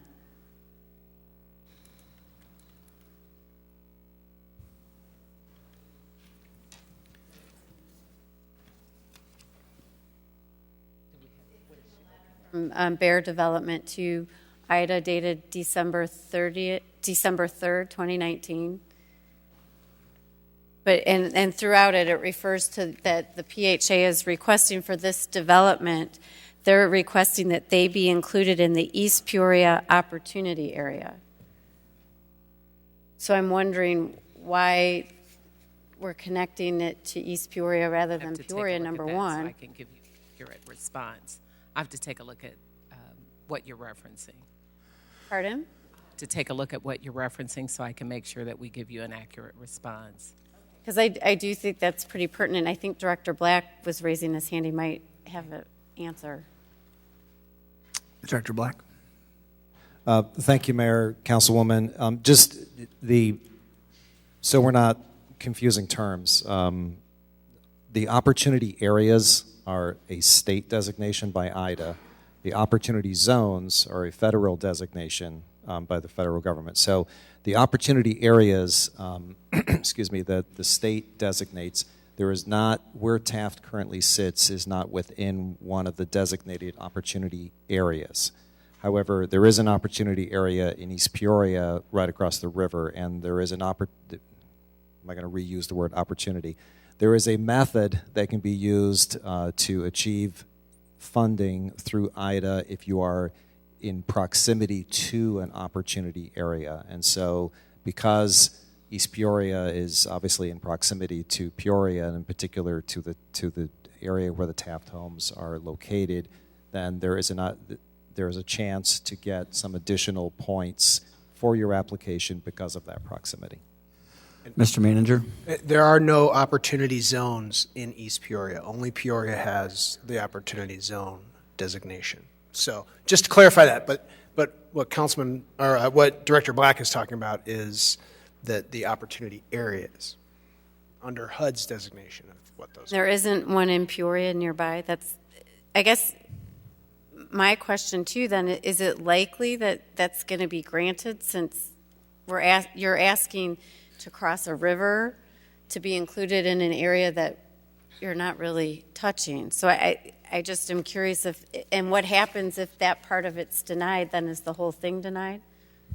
So, Councilwoman, as Director Newman already indicated, the question of whether this application will be approved or not is moot because it has. This is the preliminary application, and so obviously IDA is comfortable with the issue of proximity. There are opportunity areas within the city of Peoria. However, they are not in this particular part of town. They're further north, generally north of War Memorial Drive. Okay, thank you. Councilmember Graham? Just to make certain this conversation remains fact-based, the Taft homes have been revitalized several times since they were built in the 50s.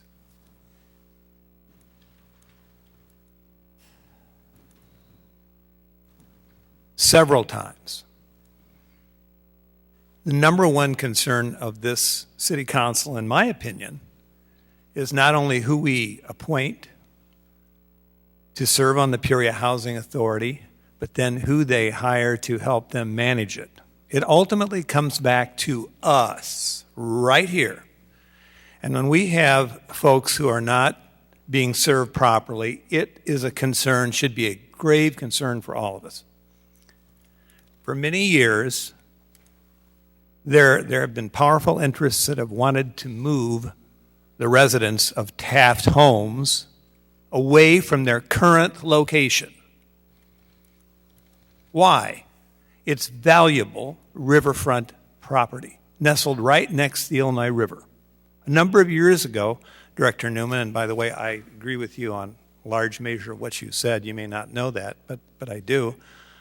A number of years ago, we were told, oh no, the federal government's not interested in doing anything in that location because it's a bad location, and we just had to tear the whole thing down or most of it. And I'm thinking, why? In this application, I see all these agencies that are nearby, the hospitals that are nearby. It mentions, finally, East Peoria and the fact that people are mobile going across the river to some of the retail sites. areas where folks can work. And so I personally think that our goal should be to make our housing work for the people where it is whenever possible. So I suspect that this is probably a good idea. I think probably we need to have, a little more input, but frankly, Council, we need to get our act together. It's not Jackie Newman's problem. It's our problem. We appoint the Peoria Housing Authority commissioners. They hire an executive director. If it's muddled, it's because of not just this council, but many previous councils. So let's just not pick on Director Newman, who inherited a mess, 20 months ago? You don't have to agree with my characterization, but nevertheless, you had one heck of a job to do when you got here. And so anything that I'm saying is to help remind my colleagues that ultimately the buck stops with us. And when we read these embarrassing things in the paper about the conditions that the people have to live in our housing,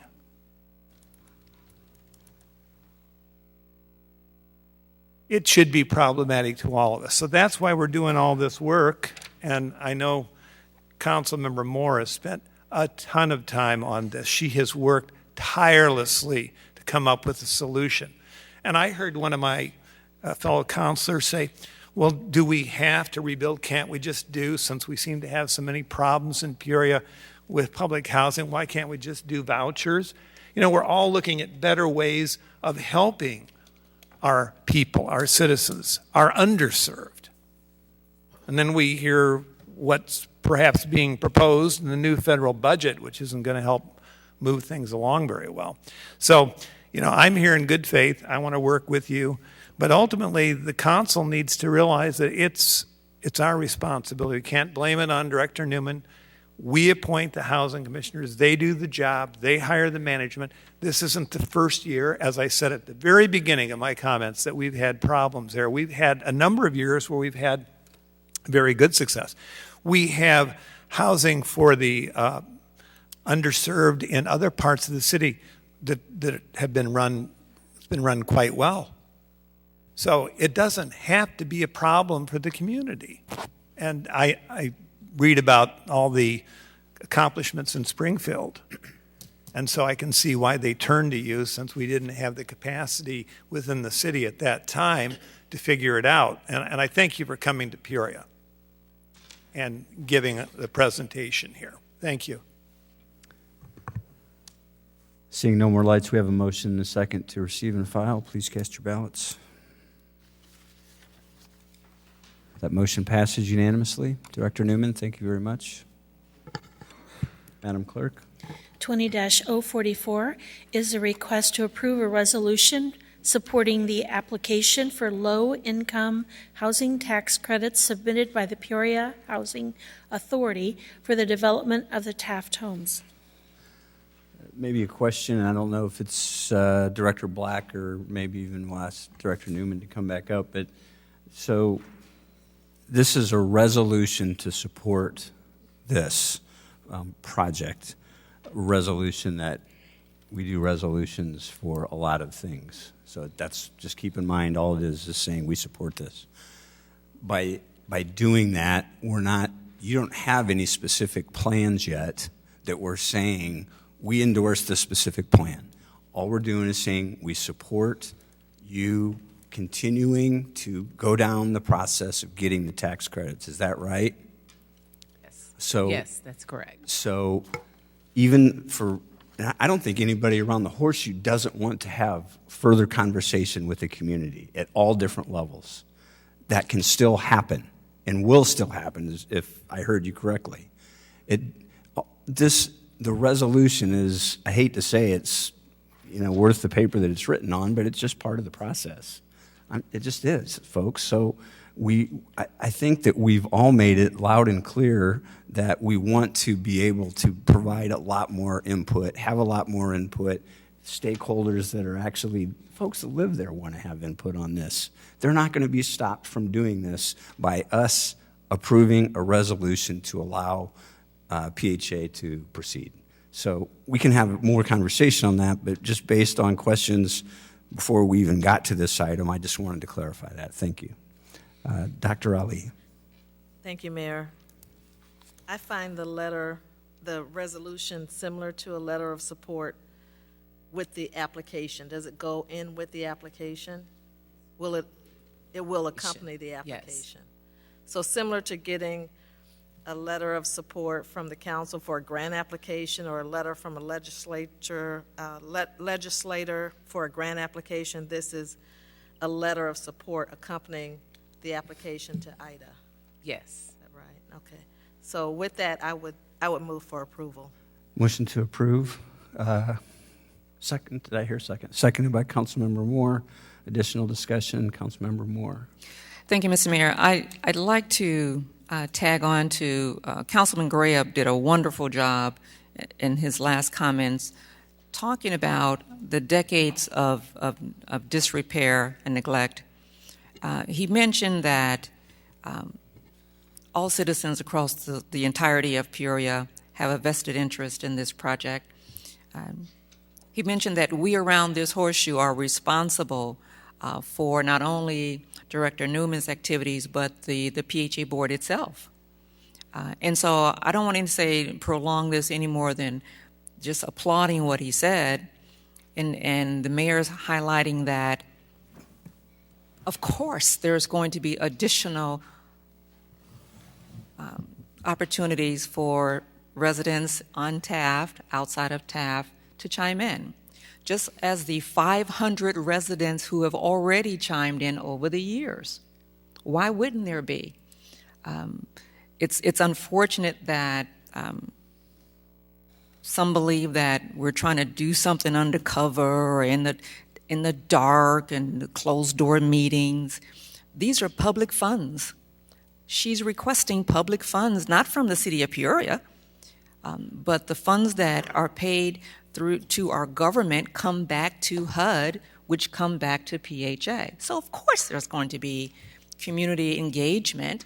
Anyone who thought that there wouldn't be, I'm not sure if you've not lived in this town for a minute or two, because we have public engagement on everything.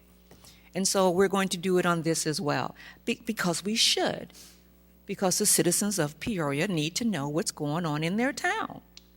And so thank you for continuing to do what you've always done, and that's open this whole process up to the public, because that's what we're supposed to be doing. And anyone who thinks that it's not happening is misinformed.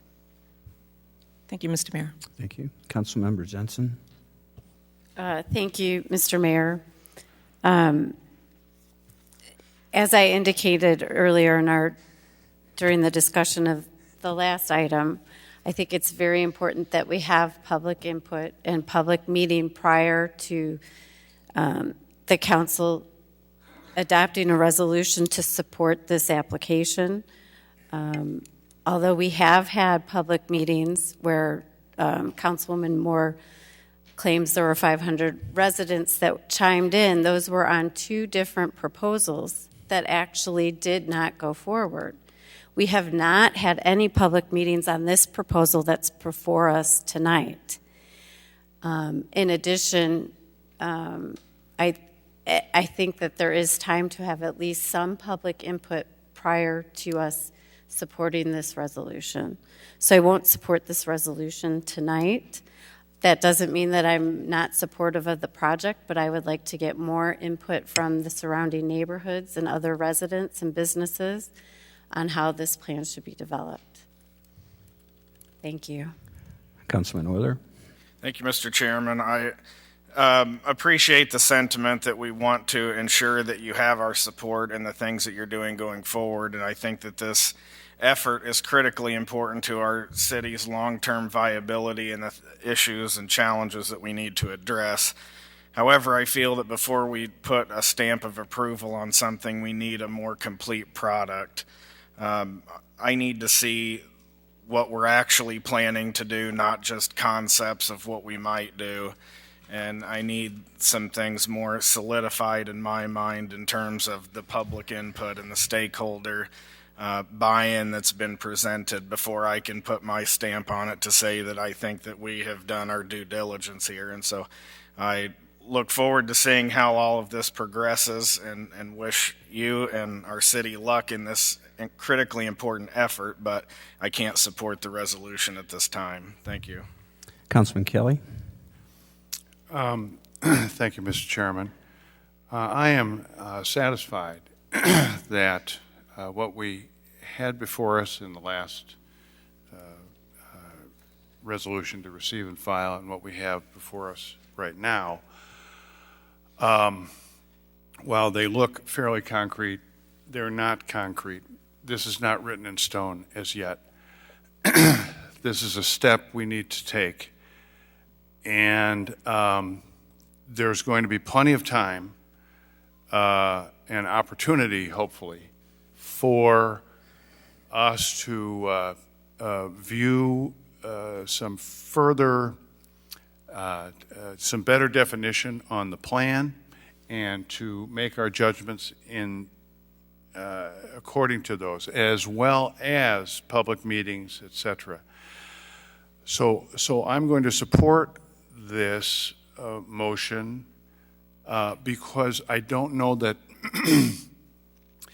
if we get to a place where we really like this idea, where we really like what's being proposed for Taft Homes, and we don't have the tax credits for it, although I don't know that our vote would say that we would or wouldn't, but we don't have the tax credits for it, all of a sudden it's down the drain. This doesn't give us tax credits. This just says we agree with going for them once we have something really concrete. So I would ask the council to support this motion. Has the motion been made, Mr. Mayor? Yes. Okay. Any other discussion on the item? Okay. We have a motion and a second to approve. Please cast your ballots. The motion passes with 8 ayes, 2 noes. Voting no, Councilmembers Jensen and Euler. Madam Clerk. Thank you, Director Newman. Item 20-026 is a request to concur with a recommendation from the Planning and Zoning Commission and staff to adopt an Ordinance A, amending Appendix A, the Unified Development Code, or to adopt Ordinance B, amending Appendix A, the Unified Development Code, both relating to truck parking. And I call your attention to a map that is on your desk that Director Ross Black has distributed. Director Black, I know we talked about this in the first reading a couple weeks ago, but you have additional information. Thank you, Mayor. This is, as you indicated, the second time this item has been before you. We made some modifications based upon the feedback from the council 2 weeks ago. So this is a little bit different for your consideration, and there's actually 2 different options before you. So I'm just going to kind of step through this. Ordinance A defines the Class 2 vehicle in the same way that it did at the beginning. The difference is that based upon the feedback from council, what we're doing is we're saying that the use of either large-scale commercial, C2 property, or industrial property for truck parking would be a permitted use. So it would not come to the city council as a special use. I believe some of the feedback from council 2 weeks ago was that this may not be an item that the council wanted to take up at your meetings in terms of specific locations. However, because it wouldn't come to the council for approval, there would be performance standards that would be built into any location. First, the property owner would have to submit a site plan, which would be reviewed by city administration. The performance standards would include a delineated parking area, so it was clear where the trucks could be parked. It would include directional signs so that if anyone was in that area, they would understand this was the truck parking area. We are suggesting a limit of no more than 5 Class 2 vehicles at any one location so that we don't end up with a situation where there are dozens of trucks parked in a parking lot. And then we're also suggesting that the storage of these vehicles cannot exceed 72 hours. So this goes back to the original intent, which was simply to find potential locations for people who drive trucks during the week, come back home on the weekend, and need somewhere to store their truck. So no more than 72 hours, no more than 5 trucks at one time. Under Ordinance A, if the standards are met, all these performance standards are met, then the location can be approved administratively. If the property owner cannot meet these standards for whatever reason, then they would have the option to request a special use, so then it would come to the city council. So perhaps they want more than 5 vehicles, or perhaps they want the vehicles to be there for more than 72 hours. At that point, it would be beyond the authority of the administration to approve it. It would have to come to the city council after a public hearing for approval. So that's Ordinance A. The only difference with Ordinance B before you, everything is exactly the same until the final step. So the final step is that if the property owner cannot meet the standards, then the application is effectively denied. They could always, as anyone can with a zoning item, they can always ask for a variance at the Zoning Board of Appeals, but they would have to show a hardship, and that becomes very, very difficult to get. So Ordinance A allows that relief valve at the end for someone to come to the council. Ordinance B does not. Those are the only differences. Happy to answer any questions. Thank you. Councilmember Jensen. Thank you, Mr. Mayor. Although I'm supportive of this idea and I understand the problem, I am not supportive of eliminating the special use requirement, at least for having this use in commercial in C2 districts. The proposal that came to us 2 weeks ago, as well as the one that went to the Zoning Commission, I believe required a special use for C2 and I1. I do not think that allowing these types of trucks to park in parking lots in C2 districts should be a permitted use.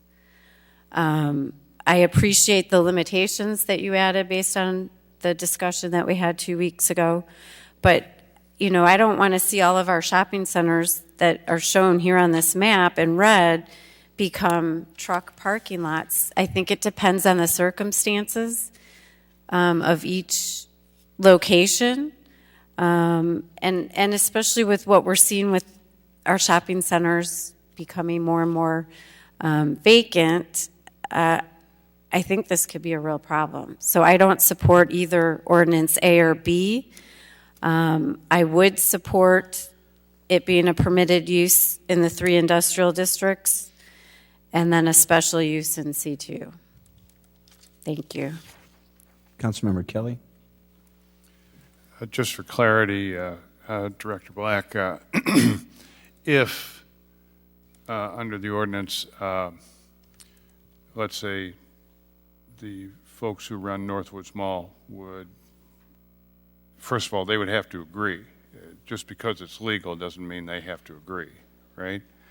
And if they do agree, they can say, okay, we'll take 3 trucks or 5 trucks or something and put them over there. And you have to pay rent, presumably, okay? These trucks are not free to just park in any of the blue spots or the red spots or anything else. They can only park there with the property owner's permission and conditions. Correct. So as you said, the property owner, and since you mentioned Northwoods Mall, we'll use that as an example. If the owner of Northwoods Mall wanted to make this available, then they would have to, under either Ordinance A or Ordinance B, they would have to submit a site plan. They would have to designate the location where the trucks could park, no more than 5 trucks.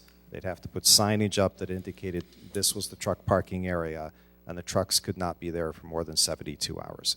So that's either Ordinance A or Ordinance B. In both of those situations, it would be a staff review. What Councilwoman Jensen is indicating is the original proposal from 2 weeks ago is that because Northwoods Mall is a C2 district, a large-scale commercial district, then it would have been a special use, and so it would have to have come to the City Council for approval. I'm certainly happy to, there's no urgency on this. I'm certainly happy to bring back an Ordinance C to provide 3 options for the council that includes a special use for the commercial districts and allows this to be a permitted use in the industrial districts. Were you done, Councilman Kelly? Thank you. Councilmember Moore. Thank you, Mr. Chairman. Director, under the area where you're requiring specific performance standards, including site plan review, delineated parking, etc., are there a specific performance standard already created, or will we have to go back and, because this is new, we would have to create those performance standards?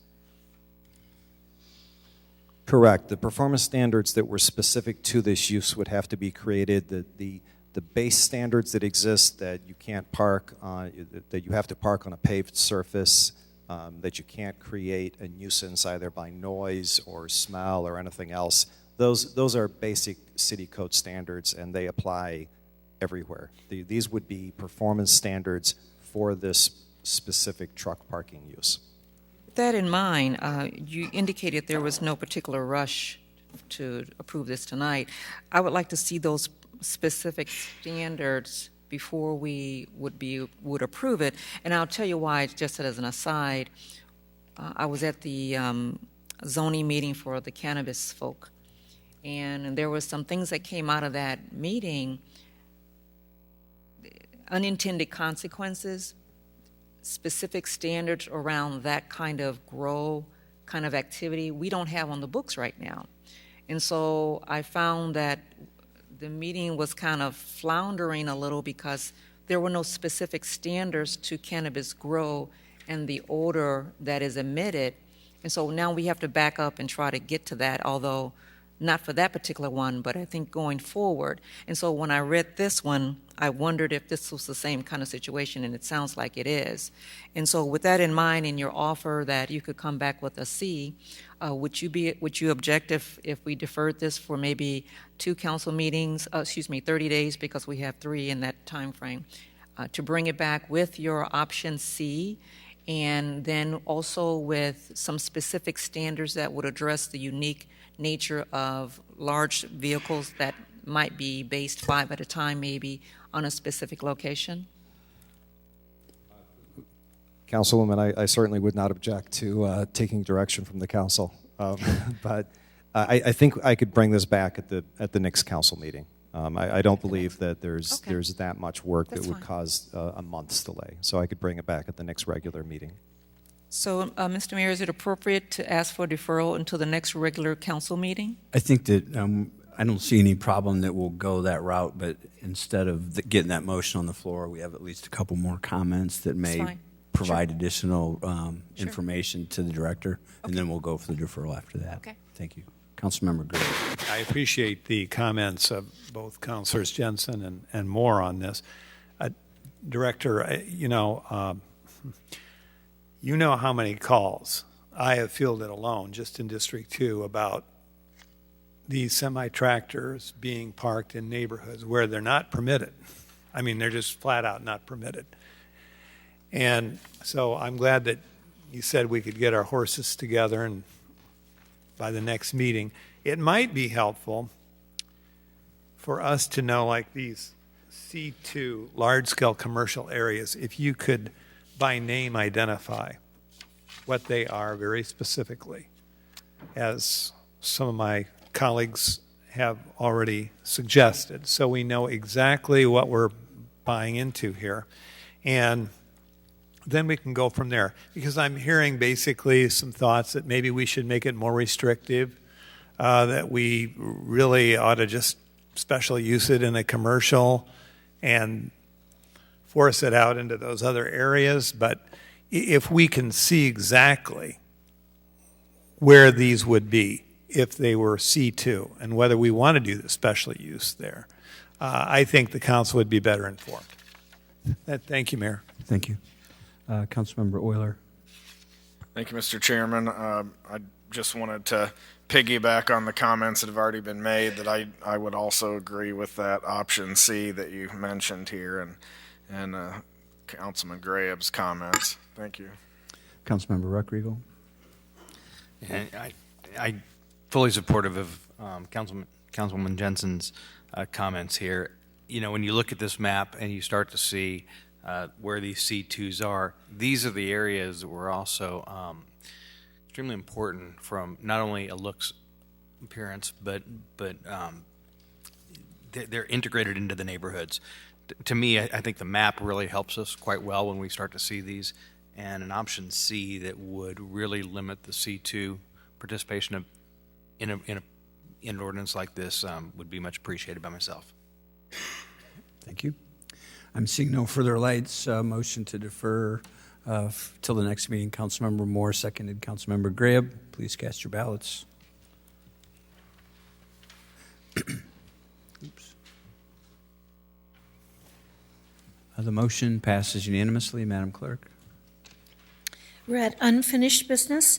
20-031 is a request to adopt an ordinance amending the City of Peoria 2020 to 2021 biennial budget relating to the general fund budget for fiscal year 2020 in the amount of $30,000, the East Village TIF Fund in the amount of $5,000, and the Warehouse District TIF Fund in the amount of $5,000 to fund administrative and startup costs to deliver the full-time presence of a nonprofit microloan and financial services organization, Justine Peterson. Thank you. Assistant City Manager, did you want to brief us on, this was deferred last time around, but you want to get us caught up and probably take questions? Sure, and we've shared a lot of conversations and Q&A in the intervening weeks, so what I want to do is just offer a top-level summary of the main driving factor of what led us to Justine Peterson, of what led us to working on this relationship with Justine Peterson, talk a little bit about the involvement of the county in this work, and then how do we work together? What's the administration, what's the oversight really going to look like, and what are the results that we're seeking, how that's going to work. So first off, this really grew out of the 2019 conversation around strategy. The strategic priorities as directed by council included a very, very high priority, and this was in our top tranche of just a few items. How might we support the creation and growth of primary jobs and businesses? And fundamentally, there are businesses that are ready to flourish and to not only offer a draw to ownership, but also employment to others in their communities, that fail because they really can't access mainstream financial institutions at this point. Now, there are a number of reasons that may happen. It could be individual creditworthiness. It could be the size of the financial requirement. It could be lack of history of an institution. And unfortunately, it is not an automatic that there are healthy options and vibrant options and options that help businesses grow past the challenges that they encounter. And so in looking at the kinds of businesses that offer those opportunities to help, organizations that offer those opportunities to help these small and emerging businesses really get their foothold and regain their foothold when they lose their footing, we looked at local organizations that were already present in Peoria, and there were a few, but they were here at arm's length, or they were here in a not super active manner. It turned out that Justine Peterson was not only the largest organization in terms of experiences and dollars lent, the most prolific organization in terms of of loans that we were able to identify. And in looking at the origination fees were a lower cost institution, the data that we had. And so we elected to start our first conversation with Justine Peterson, and in terms of how did we start talking to Justine Peterson, right? And as we spoke with them, we looked at the factors that were preventing them from actually being what they wanted to be in the Peoria area. There were some challenges, some challenges in how they were able to administer their programs, and some challenges with respect to the breadth of their program. They aren't as big as they could be. And those two key factors were clearly financial. The loans they could bring to the table, but the administrative cost as a source and use, and the loan loss reserve as a source and use within their type of entity were very difficult buckets of money to come by to get started. But once the loan pool is up and healthy, you can use the interest. Once you get to that scale, you can use that interest in a healthy loan pool to cover those charges. So this is, I hate to use an engineering term, but this is like the pony engine experience, where you have a side engine, you get warmed up in order to get a much bigger engine, our economy, rocking and rolling. And so that's the request here today. And we're asking for the support of some of the administrative costs of a person. It's not all of the administrative costs. Justine Peterson will have some skin in the game. And then the county is partnering with us, and in parallel, they are seeking $100,000 to cover loan loss reserve. With that $100,000, Justine Peterson is willing to bring forward $1 million loan pool, which they believe can be used and reused, because they have successful loans, for at least for something like $2.3 million worth of loans. It's a very significant financial support of folks who are just outside of the space of real quality support. The county, once we have county and city clarity about what our positions are, provided that these are both positive results, we would move forward with Justine Peterson with an MOU that would state an agreement around what we expect in terms of results before releasing the funds in tranches. So it wouldn't simply be sort of like a gift, we trust you'll be great. It would be a performance-based release of funds, probably based on the number of loans, so there might be some provisions around amount and ratios between city and county loan pools, though I think the dominant resource that has need is going to be the city, and we're going to naturally be the more weighted party in terms of loan pool results. And so with that, they are also more than happy at any point in time to report on their program, to set up standard reports, which they've already shared a lot of data with us in the background. As a community development financial institution, they have the discipline of a bank in terms of having their data. And so they're happy to share that and to be transparent about that. But also come to the floor of the council periodically to talk about what is it they're doing, what does their participation look like in our community, what are the opportunities that they're going after next, and what are the partnerships that they're seeking out in order to continue to grow their presence effectively. Because one of the key attributes that we really appreciated as we were learning more about Justine Peterson was their ability to create energy and support in the spaces that need it, and not run over the existing institutions, partner with those existing institutions and reinforce, collaborate, and value. They're notoriously good partners with LISC in many places, which I'm sure we're very familiar with, and their success in a number of communities. And so I don't want to, this is one of these topics where when I get going, I can start just talking and talking and talking and talking. I think what I'd like to do is just sort of reiterate briefly that this was driven by a strategic request to figure out how to grow, build businesses and grow and build jobs, and in turn grow and build households. That we saw a specific gap, the gap where people are turning to predatory practices like payday loans and really highly problematic financial services that aren't even in the market.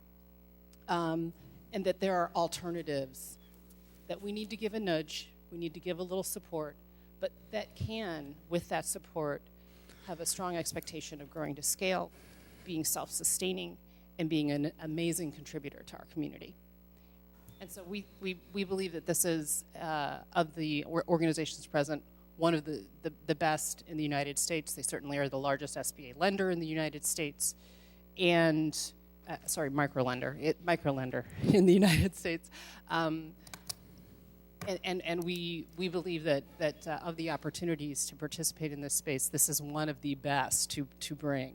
And this is the way to get over those last couple of hurdles, to bring them from an arm's length presence to a presence in our living room that's really taking the shoulder to the wheel with us in terms of moving this area of our economy.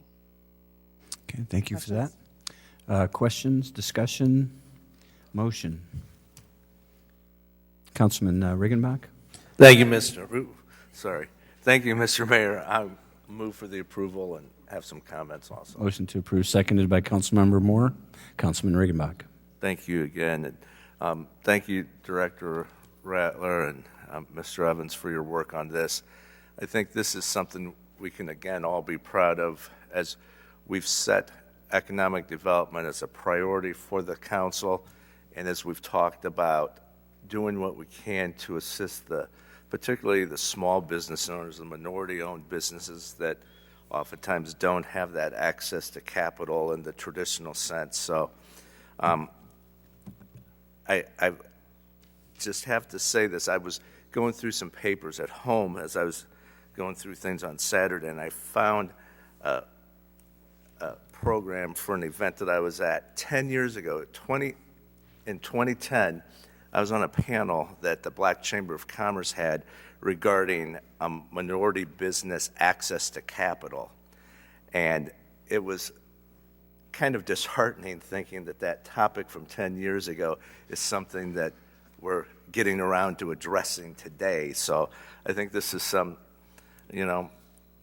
this is a much needed step to provide that assistance that we always talk about, but now we're actually putting some action with our words. So I encourage your support. Thank you. Councilmember Moore. Thank you, Mr. Chairman. And I'm glad you brought that up, Councilman, because one of the problems with individuals going to banks, let's say they need $2,750 to move their project forward. When they go to the bank is not interested in loaning you $2,750. That's a problem. But this type of microlender is engaged in that process. We could spend all week talking about the historic reasons why access to capital to the minority community exists. Instead of doing that, we will acknowledge that it does exist. It has existed for many years and decades, and we are trying in a very small way to try to, in our little corner of the world, make that a little more possible. I will tell you in all transparency, though, when this item first came to before council, I wasn't in favor of it, even though I've been connected to Justine Peterson for about 6 years now, because they were working through one of the agencies in my district. And the reason I wasn't really in favor when it first came was because I wasn't convinced that Justine Peterson was going to stake their flag in Peoria, that they were going to actually be here with a location, with an individual who was going to work full-time on nothing but trying to help low-income business owners, minority business owners, to make this happen, make their dream a reality. The thing that convinced me was having a further conversation with Justine Peterson and with city staff, because they're not just going to be providing monies. They're going to be providing counseling in addition to the funding. So individuals will be coached about their own working capital. They will be coached about their own business acumen and running their business, so that not only will they be able to pay this money back, but they'll be able to hire other people. In my work outside of council, I see this all the time. Folks are always looking for $3,500 to get this piece of equipment that would make the difference in their business. And the bank will say no, because $3,500 doesn't ring a bell for them. So I appreciate you going back and retooling this, providing the additional information that you did, talking with Mr. Evans with his background in helping Justine Peterson transact loans when you were at your former employer. That also helped me quite a bit to understand that these things could happen and be successful. So with that, I'd encourage your support. Thank you. Councilmember Kelly. Thank you, Mr. Chairman. I very much like this outfit, and I like what they do. Not only the lending part, but as Councilwoman Moore said, also the counseling and whatnot that they do, trying to make people aware of the importance of a credit rating, helping them to get a credit rating improved, etc.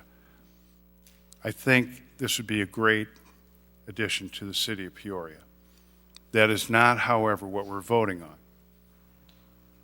What we're voting on is to take taxpayer money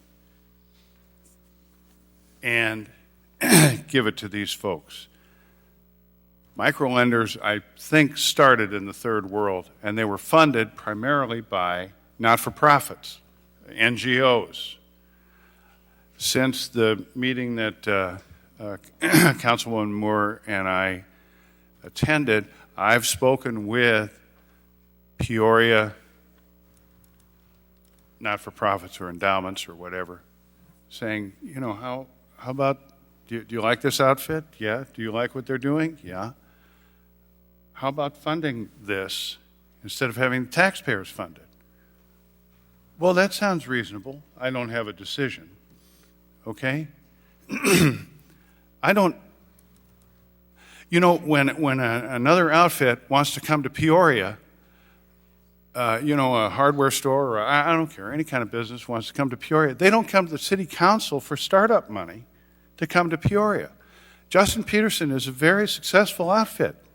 I don't know why they don't fund this themselves, but if they insist on getting money, I don't know why it has to be public money. Okay, even though I think it would be a very good thing for our community. Also, part of the package is TIF money. Now, TIF money is supposed to benefit TIF districts. It's not supposed to be a piggy bank for the latest great idea, no matter how good the idea is. It's supposed to be for those TIF districts.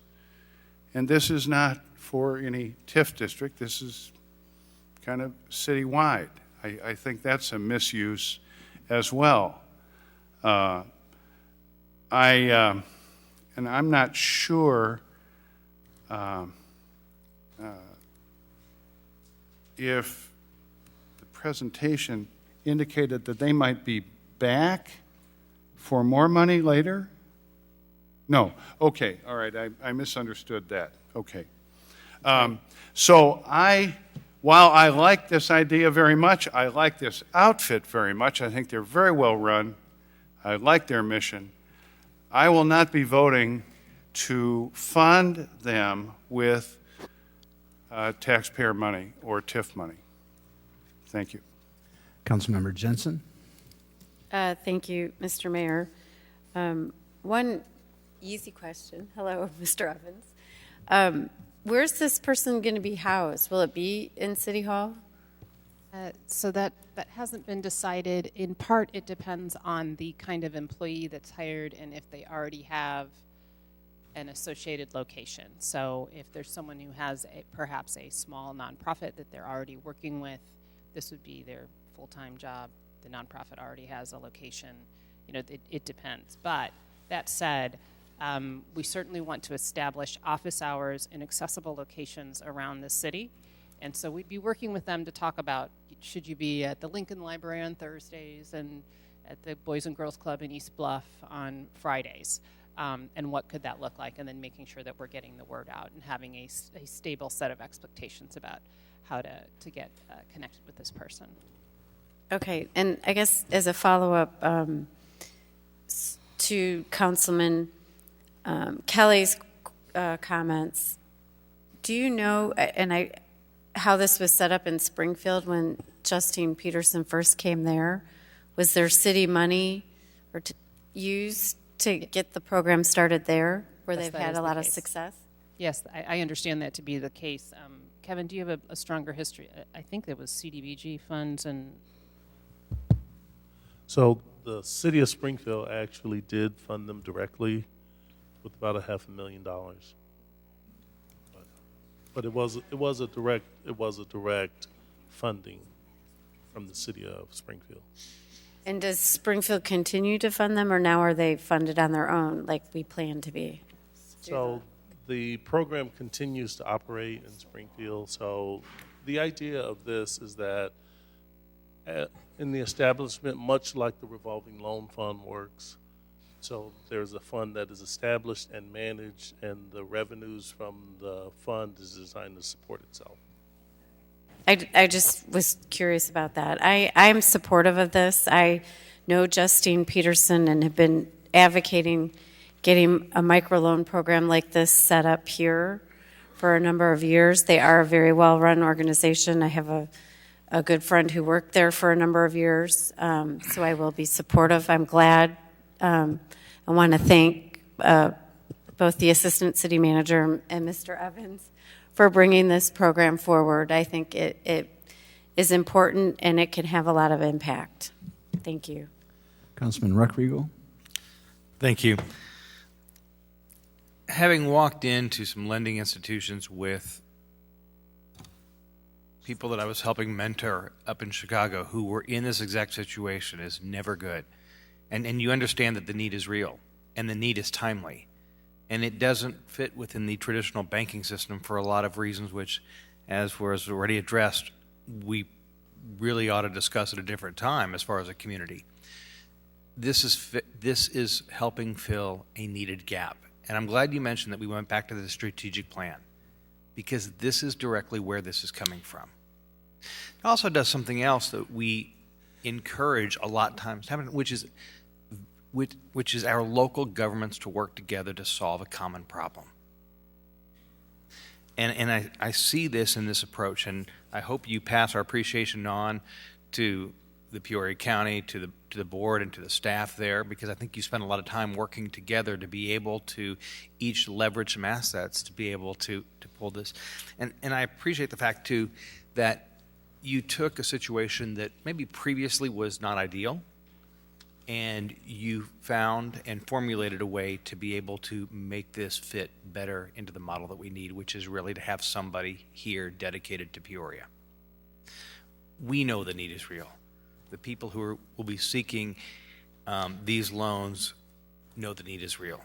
And again, thank you very much for both of your efforts and time on making this in front of us tonight. I'll be very supportive of this. Okay, thank you. On the note of County Board, I would like to recognize the County Board Chairman Andrew Rand is with us this evening, and appreciate your County Board's participation in this project as well.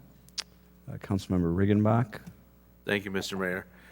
Whenever TIF funds are expended, that is sometimes a red flag for folks in the community. So, Mr. Manager or Assistant Manager, can you just confirm that the use of these funds for this purpose is, by the state of Illinois, a TIF allowable expense?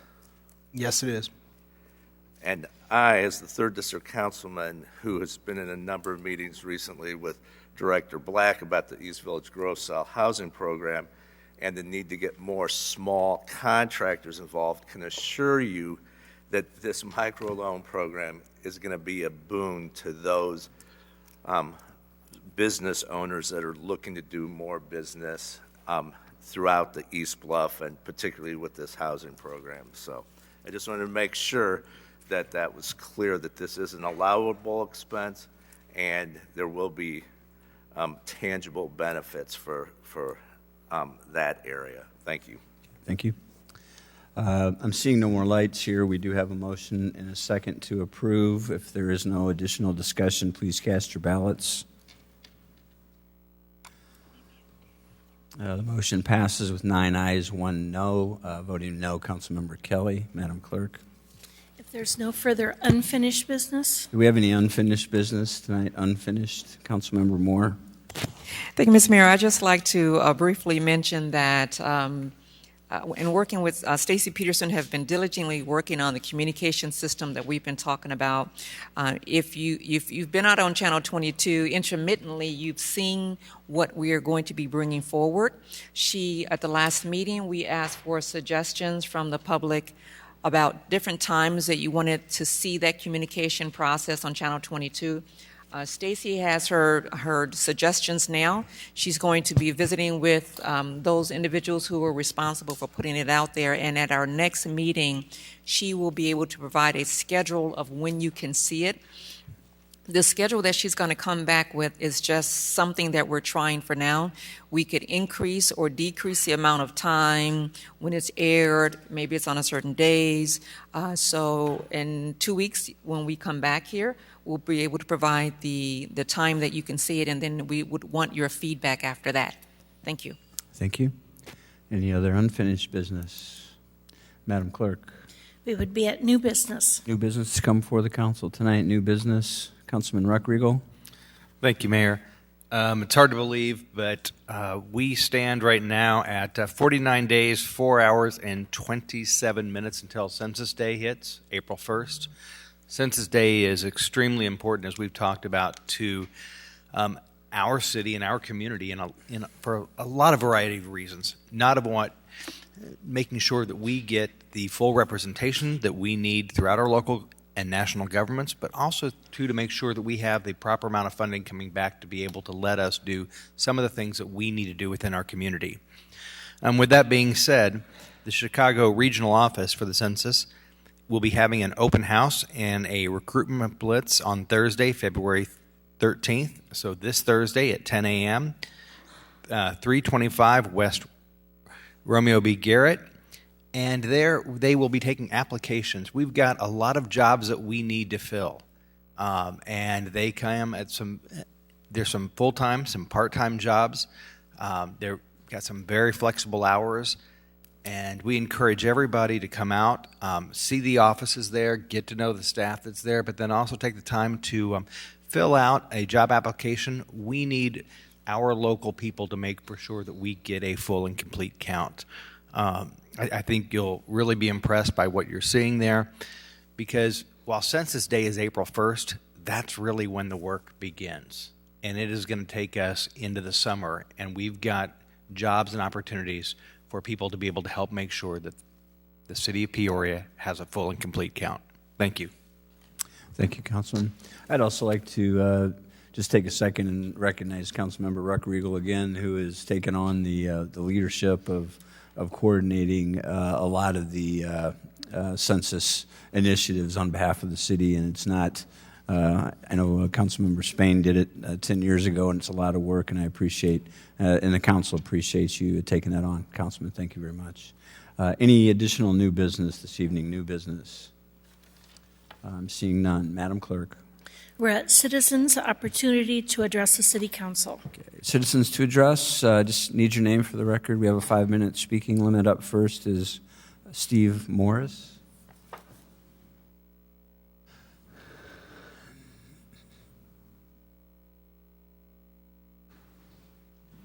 Members, for your time. It's greatly appreciated. Well, we've been here before. I won't take too long tonight. Just want to remind you why we're here.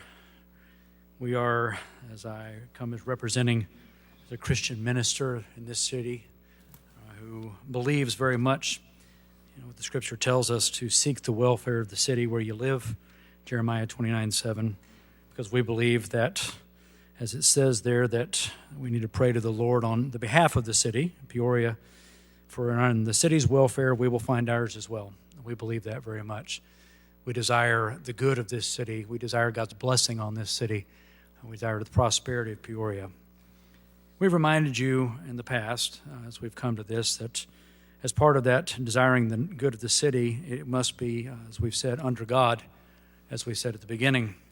When we say one nation under God with liberty and justice for all, it is our contention and the Scripture's contention that that for all includes being a sanctuary city, as we've said, for those in the womb as well as those outside the womb. Unborn children in the womb are your constituents as well. They are citizens of this county, of this city, just as well as those outside. There is no rational reason, we've said, to defend human lives outside the womb, but not to defend human lives inside the womb, unless you believe that those inside the womb are either subhuman before birth and therefore don't need to be defended, or unless you do believe they're human, and we believe, on the other hand, though, that governments have the right, nevertheless, to legalize killing of such humans. One of those must be true. There is no scientific, biological, rational, or ethical basis for making such an arbitrary distinction between children inside the womb and those outside the womb. It really functionally, if we're honest, it's about convenience and choosing convenience over conscience. However, the fact is that our conscience, and I say ours because it's all of our conscience, mine and yours, it knows the truth, knows that we tend to want to suppress the truth in unrighteousness to suit our whims, to suit our lifestyle choices in this case. The Scriptures tell me in Proverbs 24, verse 10 to 12, that if we faint in the day of adversity, then our strength is small. It commands us to rescue those that are being taken away to death, to hold back those that are stumbling to slaughter. It reminds us that if we say we did not know these things, nevertheless, the God who weighs the hearts does perceive it. He knows, He keeps watch over your soul and mine too, and He will repay according to our works. Now, I've said all that, and this is stuff you've heard me say before. But I come to you tonight with a little bit different angle. You've heard us do plenty of monologue here as I've talked to you, and I understand that's the format that this is set up for. But it is our desire for any of you who are willing to engage not only in monologue, but some dialogue. So, what we're putting forth tonight is this, and I want to offer this in all sincerity, with humility of heart and genuine goodwill. Pick a meal, lunch, breakfast, dinner, we're paying. We would like to meet with you. We would just like to sit and talk with you, to understand you better, and have you understand us, to have you understand why this matters so deeply. And so we're going to pay. I'm encouraging any of you who are willing to meet with us, and to afterwards, we'll be outside here. I'll be staying around for a little bit. Just love to talk to you. My phone number is on the form over there, and like I said, we'll be waiting outside. There are many, many churches, many Christians in Peoria that I know that are represented here by us, that earnestly desire to see Peoria be a sanctuary city for life, a safe place, a truly safe place for life, both inside the womb and out. Thank you for your time. Next, we have General Parker.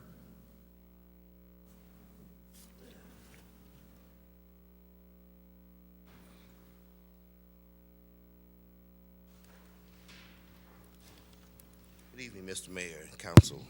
It's been a while. I did have a video I want you guys to see, but I guess I was supposed to set that up ahead of time, and Patrick will never answer my email. So, but I came up here to talk about criminal justice reform, and I've showed Patrick the video before. But the First Step Act that was passed into law by President Trump about a year ago, that was my bill that I worked on. And what it does is help get people out of jail that shouldn't be in there, that's been put away for life and stuff like that for a drug crime or something like that. And it's got about 7,000 people out of jail so far. And right now I'm working to get one from Peoria out of jail that's got a life sentence that doesn't need to be there. And on April 25th, I'm holding what's called a Peace and Justice Summit, and I'm hoping that the city will partner with me on that. And at the same time, we'll have people there from the Poor People's Campaign, and criminal justice reform is another thing that they work on, and they'll be there because we're trying to get about 1 million people to Washington, D.C., June 20th, and we're trying to get, I'm part of the Illinois delegation to get people from this area there.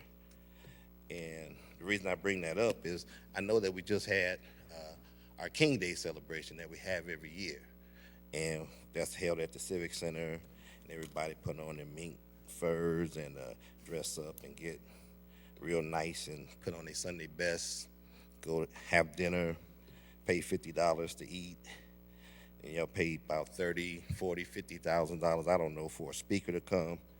But the thing is, all these things are opposite of what Dr. King stood for. If that money that you use to entertain people once a year was used back in the poor people's community, we can probably do something about like our poverty rate, which Peoria is 20.9% right now.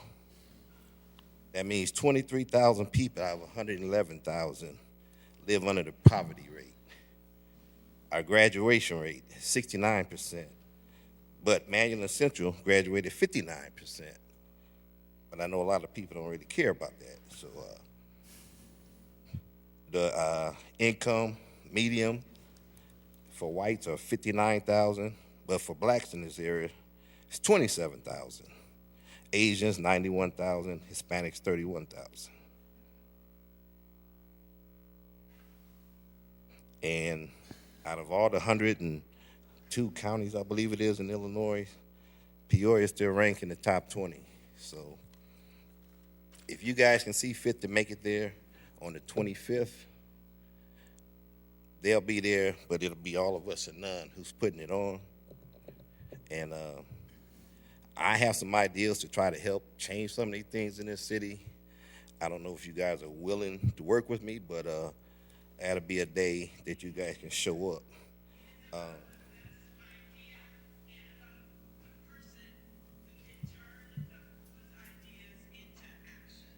But also, I'm glad I showed up here tonight because I was somewhere the other day and somebody was speaking on me, and they said that I was very involved, intelligent. They thought I should have ran for office, but I just fell off, I fell off. Well, like I said, there's a video that shows that I was in Washington, D.C., getting this federal legislation passed. A couple of years ago, I was even chosen one of 12 people to come to San Francisco to give my opinions at a charrette, or a charrette, however you want to pronounce it, because they were trying to do an exhibit at Alcatraz regarding mass incarceration. I was one of 12 people in the country dealing with that. Right now I'm working on reducing electric monitoring. We're trying to get health care for the formerly incarcerated. We wanted to try to end cash bail, which they are doing in several places around the country now. If we want to do something about getting Peoria from 7th place, to offer that list altogether, I think we need to work on some of these things like transitional housing, dealing with those that you guys, well, how can I say it? You try to make us like animals, like we're not part of you guys. See, and I was just listening to some of that tonight.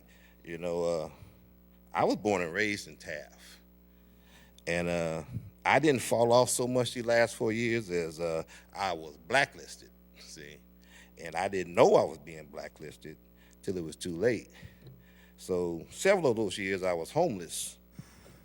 General, I need you to ask you to wrap it up. We've passed 5 minutes here. I will. Living out of my car.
Up next, we have Andres Diaz.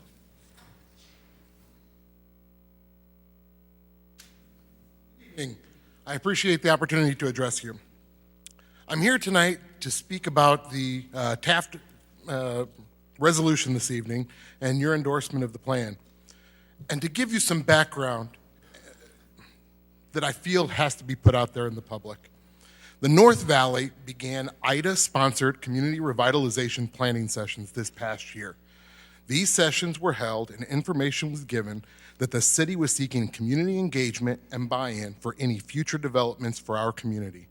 At no time did the PHA come into those meetings nor give a presentation to engage citizens.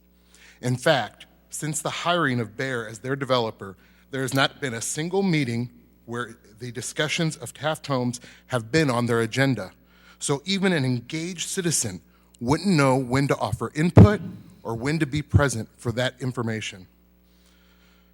So to now have the request for an endorsement of a plan erodes the trust of the engaged citizens of the North Valley in the process that the city brought to us for community engagement and revitalization. In December, the board chairman of the PHA requested that the PHA director engage the community to discuss their plan. This hasn't happened. Rather than give an endorsement to this plan, this board should be giving an endorsement for a better vision for Peoria. We have the opportunity to remake the North Valley in a future where Taft Homes is redeveloped and people in poverty are sharing space with people of means. A proposal where a mixed-use residential solution is proposed for the development in that space. This is the type of the request that this council should endorse. If we offer mixed-income residential housing, we could have a better Peoria, a more integrated Peoria, a Peoria that is thriving with a tax base paying into the kitty. If all we can do is continue to do what we've done for the last few decades at Taft Homes, we are perpetuating the message that the city and PHA keeps the fences up at Taft Homes to keep the least of us caged in. I believe Peoria wants better than that. They just need someone to be a leader and work towards that goal. Madam Clerk. We have an executive session. Council Peterson. We have an executive session pursuant to 65 ILCS 122C1 to discuss the compensation and performance of an employee, and 2C21 to discuss closed session minutes. To go into executive session, Councilman Sear, seconded by Councilmember Ruckriegel. Please cast your ballots. That motion passes unanimously, and then we have a motion to adjourn by Councilman Sear and seconded by Councilman Kelly. Please cast your ballots. And that motion passes unanimously. We'd like to thank Kathy Reinerson and her listening audience at WCBU as well as Cable Channel 22. This evening's meeting is adjourned.